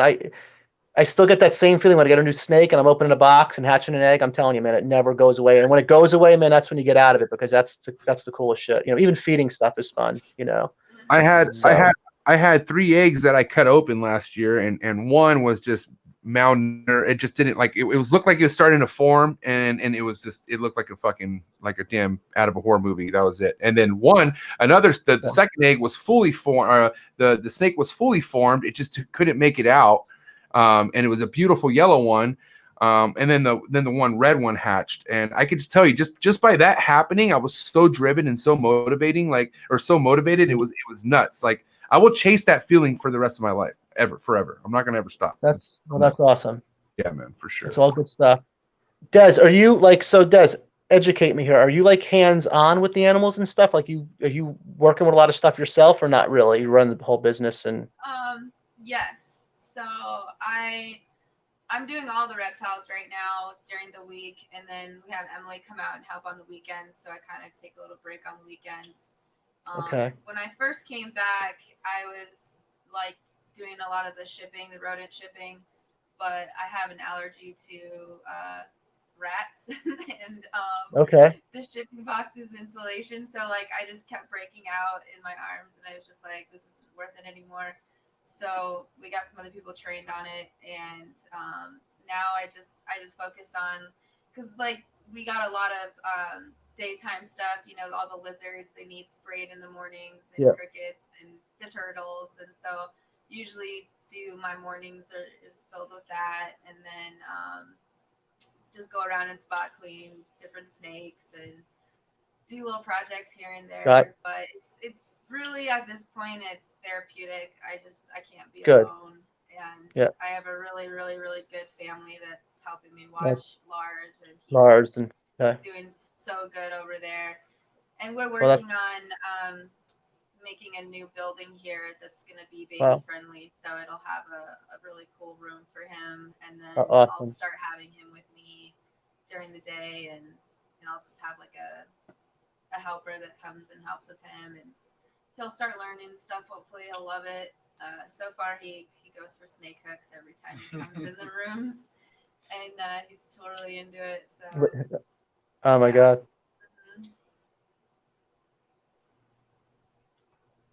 Oh, that's awesome. I love hearing that. It's all good stuff. No, you guys, man, I can't imagine just how busy you guys are right now. I know you guys are just cold-blooded cafe is killing it, and I love hearing that. So it's all good stuff. I think it helps a lot too, because we have like 11 employees, and when I'm here, everybody seems to work better and harder, and we've gotten our schedule down now where we get to leave 2 hours earlier. So these guys are getting out of here at 7 now instead of 9, and that's helping a lot. And we have a curfew now too here, so it's safer for everybody. But just my presence is good, keeps everybody motivated, and your presence is gold. Yeah, I manage. Very good. Like the first 2 weeks I worked here, I was just doing the reptile stuff at first. I didn't even, walk over to the rodent barn. I was like, wow, that everyone just puts their head down and works when Des is here. Like, they just know if you fuck around, you're gonna get the, you're gonna get like the Desiree latch, the hammer on you, Get back to work, boy. Yeah, I call it cat walking. I walk around and. Yeah. I'm a business owner also. I have 14 employees, but everybody works remotely, especially now, and I have people all over the country. Honestly, like I have very few people actually in Jersey, even though I'm based here. But the reality is that it's true. And I hate saying that, like they're awesome people, but I just always know, like when I have any interaction, I know they're working harder than whatever, but it's, it's all good. I don't care. As long as the work gets done, it's all good. Just can't punish people, but that's it. I wanted to crowbar one quick story, because I know you guys would it's a really short one, just because I know MJ loves Bo and I. Just my only Bo and I story for you guys. We all do. No, don't. I love him. I'm gonna get him before MJ, so you can address this to me. That's because Cold Blooded Cafe's killing it. Whatever. No, because I know people. Well, you know it cost whatever. You know what I mean. I love you. And by the way, the price is just, as you guys know, I mean, they were never as expensive as they are now. Like, this is unprecedented right now, right? So it's way out of control. But anyway, it is what it is. It's obviously supply and demand. No, listen, I've had many Boeleni over the years, babies, and I got them in, and I get them feeding. I can get them. They're not difficult, honestly. Some of the babies do have that blistering thing you were mentioning, Stephen, with the scrubs, but they'll shed it out. Yeah. But the longest. My only Boeleni, so that's personal to me, is that I was trying to get Boeleni in, and this kid I met here in Jersey, he had a pet store. So our master plan was we were gonna import our own Boelen's pythons, so they were $800 a piece, and he did all the paperwork and stuff. I fronted the money, he did the paperwork, so we bought two babies for $800 a piece.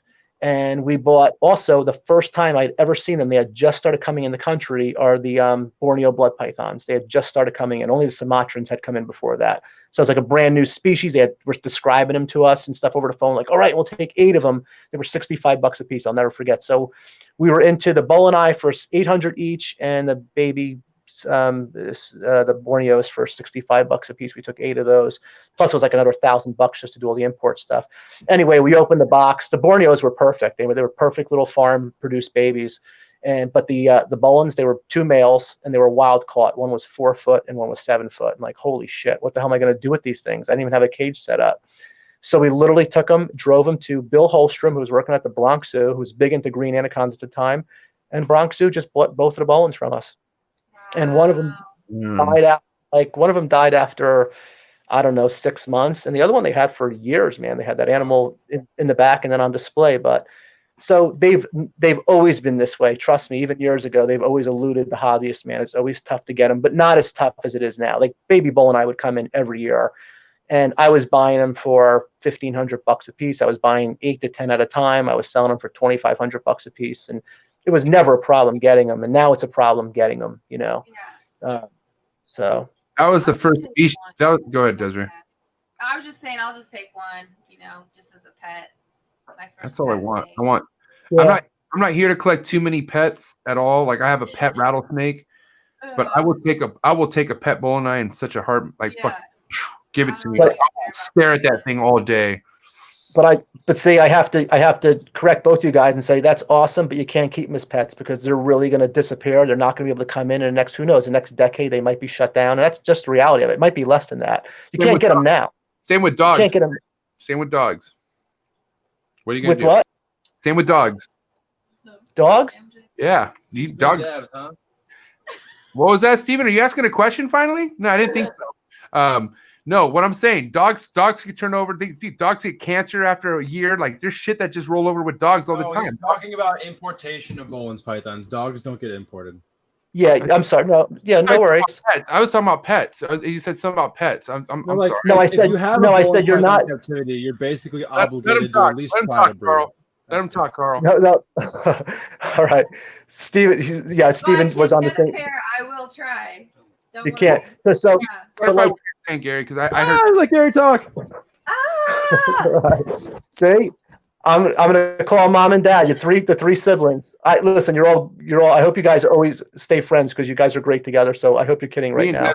But you guys are good. Kush. I don't know about Kush. No, I'm just telling you, you're not allowed to get him as a pet, MJ, because you have a responsibility in the herp culture that Boeleni need to be produced. They need to be figured out because they're disappearing. And actually, who I mentioned earlier, Keith McPeak, that's his passion, man. I'm not kidding with you. He did the most elaborate setup in his house, and he really is keyed into these animals. He does a lot of stuff with Ari. And no, man, we got to breed these things in captivity because they're going to disappear. They're not going to come in. People aren't breeding. They're keeping. We can't breed them now, so we got to figure it out. So. I'm kidding with you. Obviously, I'm kidding if you want one as a pet, but I'm just saying we really got to breed them.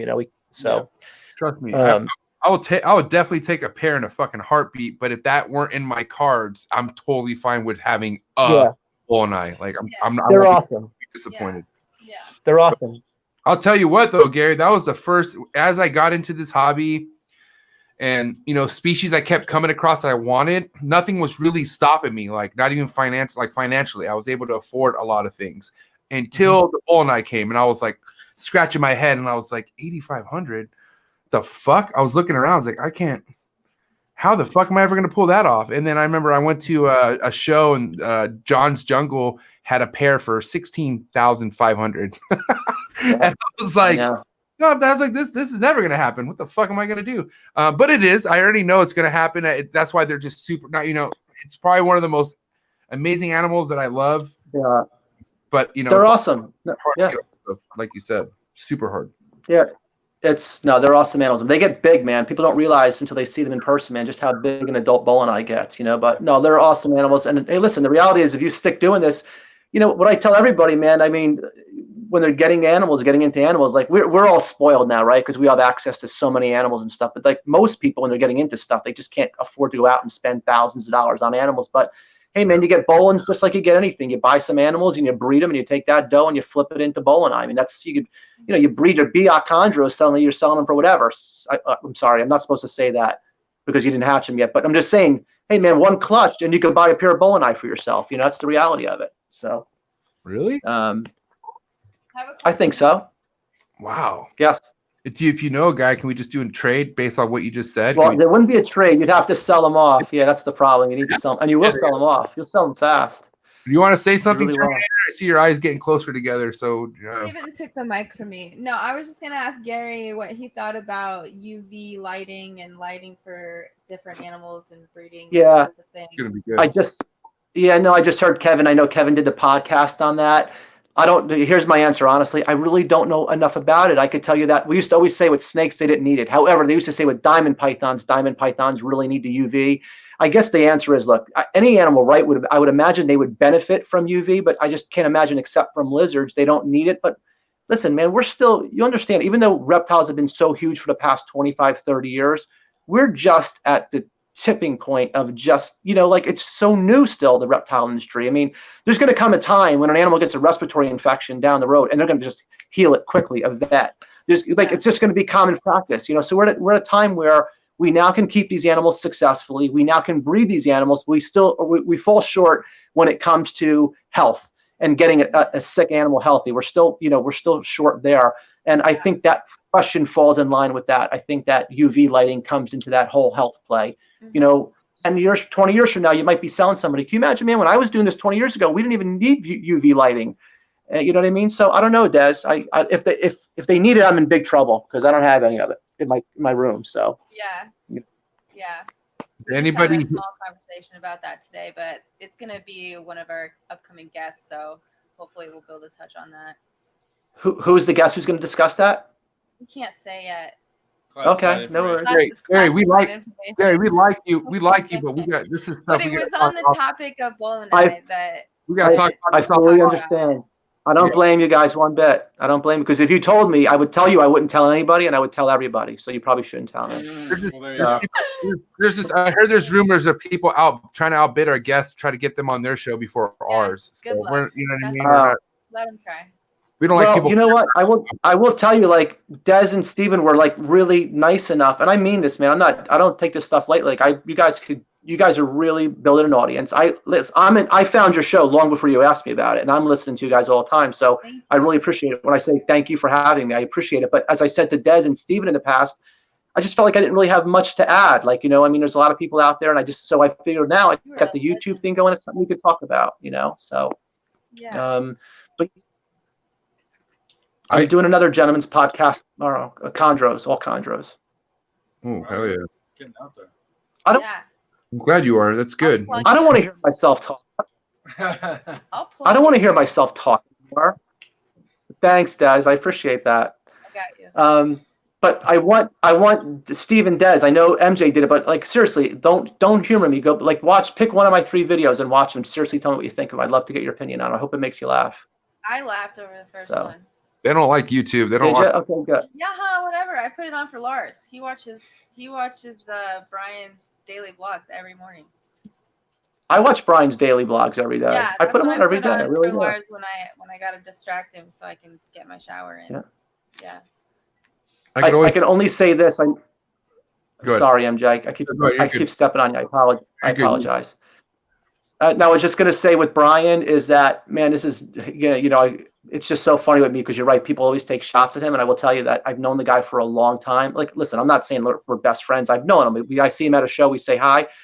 I am no bullshit with you with him. He's always been the nicest guy I ever met. Like, that's how he is, man. He's the real, like, he really is. But you know what? I would tell him, I hope to God one day people are making up channels about me like that they don't like me, because that's when you know you're on top. You know what I mean? Honestly, when people take shots at you, man, you're on top, and he's on top of his game, and he deserves it. And he worked his ass off. It didn't come overnight, believe me. We wouldn't have any of this if it wasn't for him starting And back in the day. Like, and to capitalize on that, how long has Brian been taking shots? For a fucking long time. Been taking fucking shots after shots, and that means he's just been killing it and killing it. I'll ask him about something like, hey, do you think I should do this? And he's like, you're fine. You'll get away with that. If I did this, hell no. Like, I could not do this. I would just get eaten alive, but you'll be fine. Go ahead. Just do it.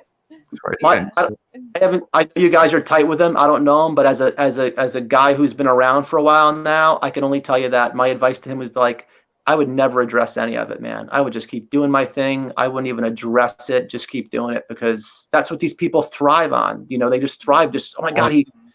I mean, so anyway, but listen, he doesn't need advice from me, man. He's killing it, and I'm happy for him. And I think he's just one of the nicest guys out there. That's no bullshit, man. He's a good dude.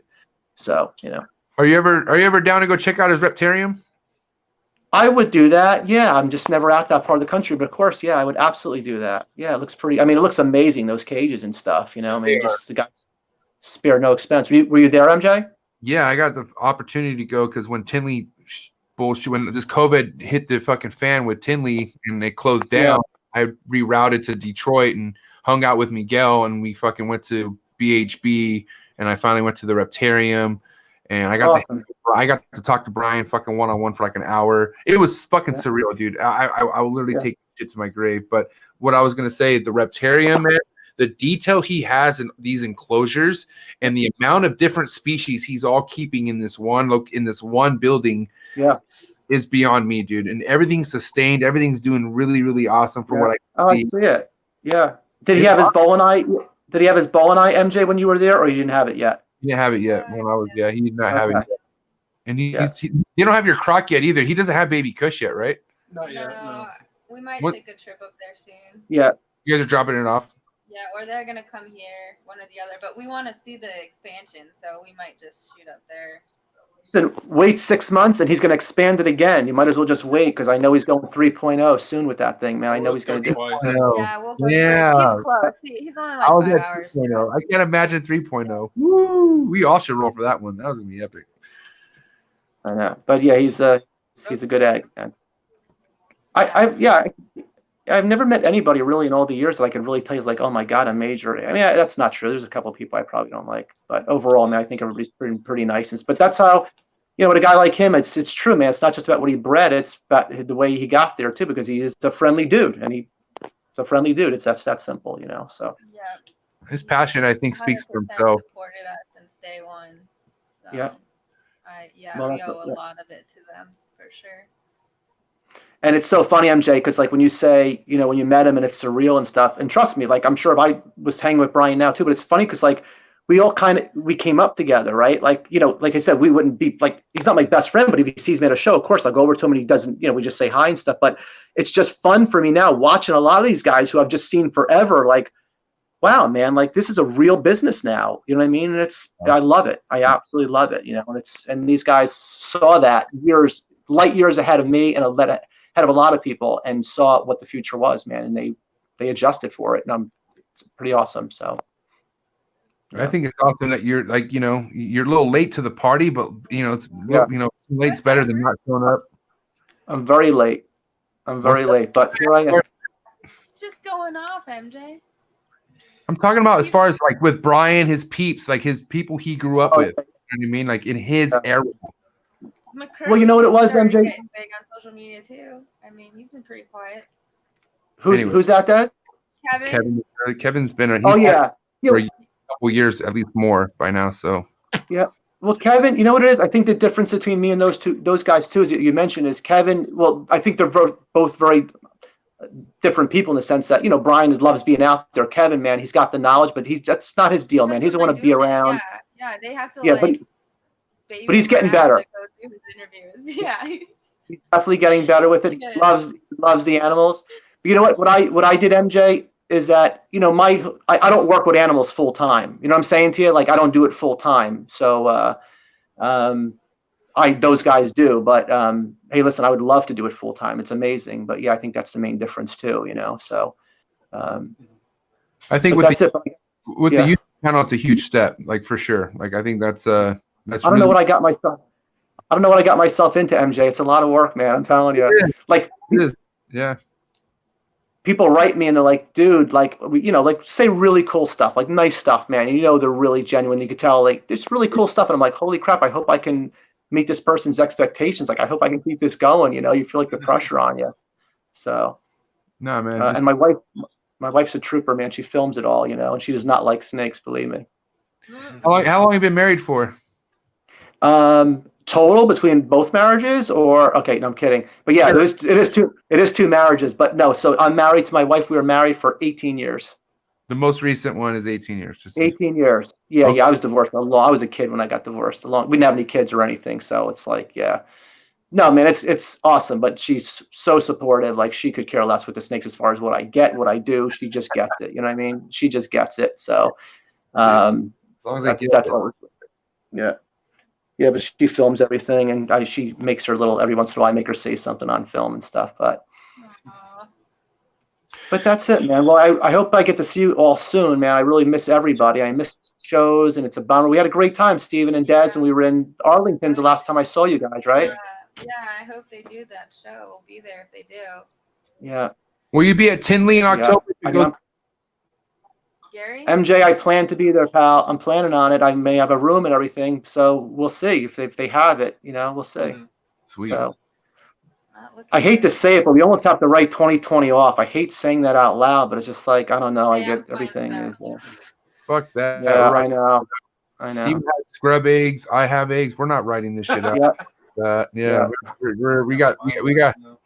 You know what I mean? I always say, like I said in the last podcast, it sucks because this year it's not doing well as a whole. You know what I mean, for people, but me personally, it's not that bad.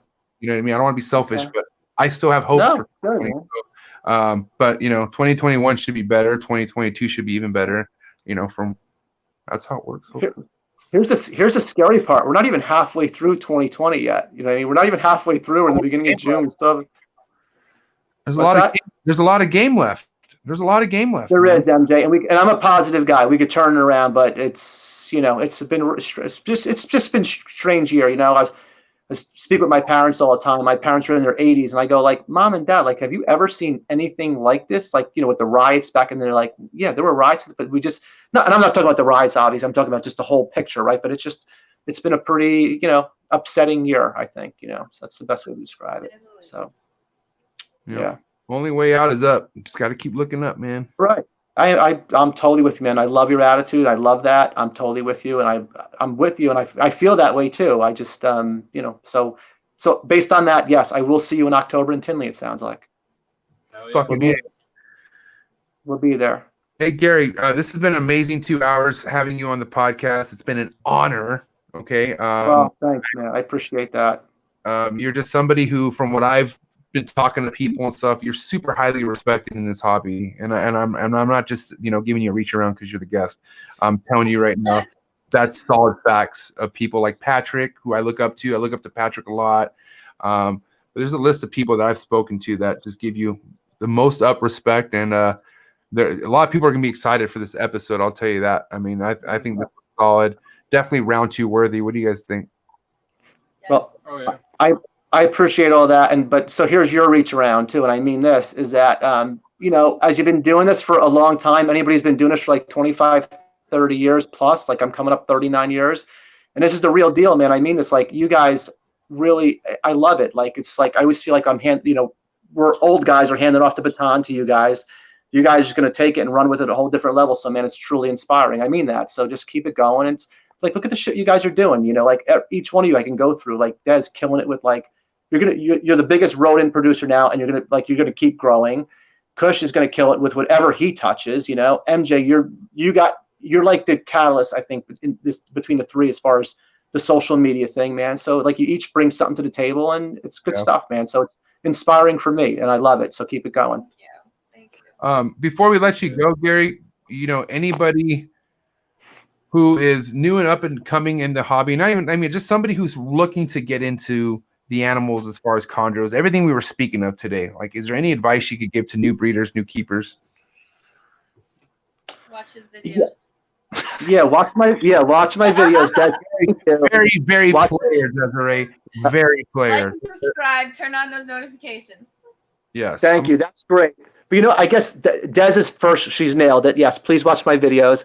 But you know what, man? I think it really comes down to, if I was new and coming into it, I would say somebody is, do your research first, just really look into the animals, and then take it slow, man. I think everybody comes in and they buy their first animal, and before they can really start appreciating it and starting to really, like Kevin is a big proponent of this. You got to really learn to read the animals. I know you guys can all read your animals. Steven, I guarantee you could read your animals. And that comes in time. So I would say to somebody, get one animal and learn it, man. Read it, master that animal, become, just a subject matter expert in that animal, and then wait a few months, man, before you get your second one. Most people set up their animal and they're already on, animal number 2. So I would just say take it slow, and do your research, and then buy your first animal and take it slow. Rome wasn't built in a day, and just that's it, man. Really appreciate what you have. So Rome wasn't built. And at my age, believe me, trust me, I'm always looking at the next thing. I'm buying something, I'm opening up a box, and I can't wait to get more stuff. It's human nature, but especially when you're new, because you'll wind up, you'll get burnt out. How many people do you guys know who, man, they come in like gangbusters, man, and within 3 to 5 years they're out. So it happens. I'm on year 4, so please chill. I'm just kidding. I'm fucking, and my energy's through the roof, so I'm not worried about it. I'm not flat. Yeah. Oh man, Gary, thank you so much, bro. You're the man. Thanks, guys. Gary, Thanks guys, for everything, man. Reptiles in the house. I appreciate you, man. Hey, everyone, stay tuned. Be ready for Gary Schiavino, because he's coming out with some fucking heat, not only on his content, but with the rebuild he's doing with the animals he keeps. And I am beyond excited, man. Thank you so much, Gary. You're the man, bro. We'll be in touch. Thanks. Thank you. Bye, everybody. Bye. Take care. Have a good night, bud. Bye. Gary Schiavino. Boom. Very player. Super. I mean, man, this guy's he has a lot to, like, I love the way he talks, man, because yes, he has a lot to say, but man, it's because he's full of information. He reminded me of Kevin in a way. He's far too humble for his own good. Oh, very. Yeah, I was just gonna say. He talks like that. Gary, he knows what he's talking about. Listen to that man. Yeah, when we He's first humble. met him in Texas, I was just like, oh my gosh, like, sit down at dinner was just chondro filled with just all kinds of amazing information, and just down to earth, and such a nice person, like real deal, like he's saying, humble, and Gary's awesome. Patrick Holmes is one of my heroes, and that's his hero. Patrick Holmes. Patrick Holmes looks up to Gary more than almost. He told me he looks up to Gary more than anybody else in the hobby. So that says a lot, bro. Oh man, I feel like definitely. I mean, what do we do when we just keep getting fucking episodes that are better than the ones before, but they're not better, but they are? It's like can't judge these. They're just too much. And what's great, exactly. Wow, good. I know you've been making fun of me a lot tonight, Des, and it's all good. But that was probably the best thing you said all night. Keep it coming. It's been a real rough couple weeks for me, and dude, listen. Yeah. We're all fammy. I like how Gary looked at us as like we're all siblings. Right. Fucking dysfunctional as fuck, but hey. So that's why we have our Patreon, $50 a month. You get free access to our group chat. Yeah, dude, if you really want to archive these messages. Yeah, right. If you don't want to, that's like the $100 a month tier. That's like VIP platinum tier. That's not the $1 or $5 a month tier. That's and it's like the kind of thing where like it doesn't let you screenshot on that. So like you're not sharing this information. You paid for it. It's literally it disables your iPhone so you can't screenshot it. It's like just like Snapchat used to do back in the day when it first came out. We gotta pay a premium for that one. Mm-hmm. But great episode, man. Great episode, man. Yeah, good stuff. This has been good. We have a lot of good stuff in store. We have somebody lined up in the next day or so. Yeah. I smell something. You smell something? I smell like a fucking know-it-all coming. I smell something that rhymes with borrow. Oh, wait a minute. Where'd Steven go? How does Steven leave without saying goodbye? Where'd Steven left? Oh, You mean conservation, Carl? Oh, he's back. He never left, motherfuckers. He's fucking back, dude. He didn't show up the whole show. I thought he forgot. Now he's here. Gary, great episode, great guest and all. He's been in this forever, longer than most people have. You guys did not talk about conservation whatsoever. Yeah, we did. We did too. Okay, yeah, the Boland's pythons. Well, yeah, they're a black carpet python. Who gives a fuck? They're raiding the nests in the wild. Like, wow, that's real conservation-y of you. Yeah, great. Yeah. We were talking about Abronia earlier. Oh no, not we. Carl was talking about Abronia. Because you guys don't give Abronia the time of day. I was involved in that conversation, Carl. Yeah. Sure. Yeah, Wow. you're like, yeah, okay, yeah, no, you were there, yeah, You asked me what we wanted to talk about, and that's what I was. I just wanted a topic. Okay, yeah, well, I was gonna say that. I apologize. I think Carl thinks you guys should have on a true conservationist, not just Carl, like an actual real conservationist to talk about real conservation. Let's have an episode about buckthorn. What? Buckthorn? It's an invasive plant species that wipes out wide populations of native plants. Get the mic away from him, please. I can't. These are the real problems of the world. Not, I want to breed Sanzinia. It's like, oh, great, You want to? Hey.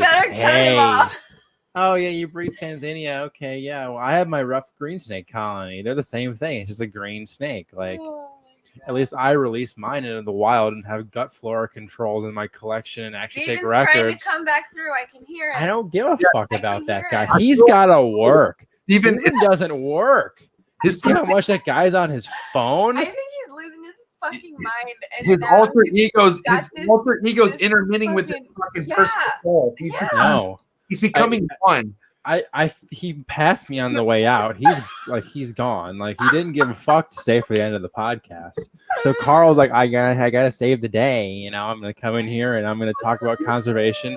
I'm gonna inspire the people and send them home on a good note. Okay, so Carl's here. We have a half Steven, half Carl. We have a Starl. Yeah, you're not doing so good here, Bob. What the fuck are you talking about? Carl is an educator at heart. Carl feels comfortable behind a microphone. It's just who Carl is. Carl's a bitch. Educating. Actually, according to Kevin McCurley, you're the pussy ass bitch. Oh, drink your moose milk, MJ. Go drink some moose milk. Yeah, okay. I don't even know Bob Smith or Karen Smith or Tabitha Smith are. That's your families, bro. That's where. But they don't conserve. I've disowned them. Guys, I'm hungry. Can we end this? Oh, what are you gonna eat? Are you gonna eat meat like cow? That the methane gases from cow excrement is killing the ozone layer. Yeah. Okay. Good. Shout out to everybody who tuned in on this episode of Unfiltered Reptiles Podcast. Carl, don't censor him. Oh my God. Will censor you. Tune in next week. We have somebody solid. Was that Carl? Thank God. Fuck did Carl come from? You opened the door. I told you to keep the door locked. Jesus. You got again. First, I got a copy of my key. Fuck. For the first time, it's not me complaining about food. It's Desiree. So yeah, we're gonna go eat. I'm gonna go eat. I'm hungry. Hey, what are you grub hubbing? What are you doing over there? I'm doing a video edit for TikTok. Oh God, I'm out of here. No, hey, on the podcast. Okay. No, I'm actually trying to make a shout out for Gary's YouTube. Oh. But the pictures. Are you gonna do a shout out for conservation, Carl? Never. They all look stupid in it, so I'm trying to. The fuck was? Oh, okay. Conservation goober. Yeah, but who cares? Like, I mean, how many followers does Conservation Carl have? Like, can you see the 55 statistics on like at the end of the show when the guest leaves? How many people keep watching this part of it? This is all going to be uploaded. Everything. I know, but I want to know how many people stay. Yeah, on like when do this. people? Well, I mean, we can't see that. we've had people ask, Conservation Carl's opinions on things on Instagram. Like it's a thing. No, it was definitely more than one person. This is basically what Carl actually presented his opinion. It was on How did Carl open the door? And actually, MJ, I think you'd agree with Carl here. For the first for everything, this person was asking about what Carl would think about the gravid emerald tree boa that they have here, and I said, well, that's actually great because emerald tree boas are commonly imported, and they're brought through very dirty import facilities that often have diseases like avian chlamydia or cryptosporidium. Did you say chlamydia, like the clap? I did actually. Avian chlamydia was a disease that obviously was a bird disease. Carl, it's hey, clock. I want to go eat. Then go fucking eat. Burn. Okay, Carl. No, don't censor. Man, okay, get Carl out of here. You can talk another time. Anyways, we're not trying to stretch this to 2 hours and a half, 30 minutes. We're good at 2:20, guys. Have a wonderful night. We'll catch you on the next episode. Carl on episode 26. It's the bestest. Make sure you go to www.coldbloodedcafe.com. Excuse me. Hold on. Let me get rid of this. There you go. Make sure you hit that up. And, if you got reptile eggs, they should be in a sim container. If you're in San Diego, make sure you're getting drunk at Creative Creature Brewery or get those damn select brews shipped to your pad. All right, guys. Have a good night. We'll see you next time. Okay. Peace. Bye.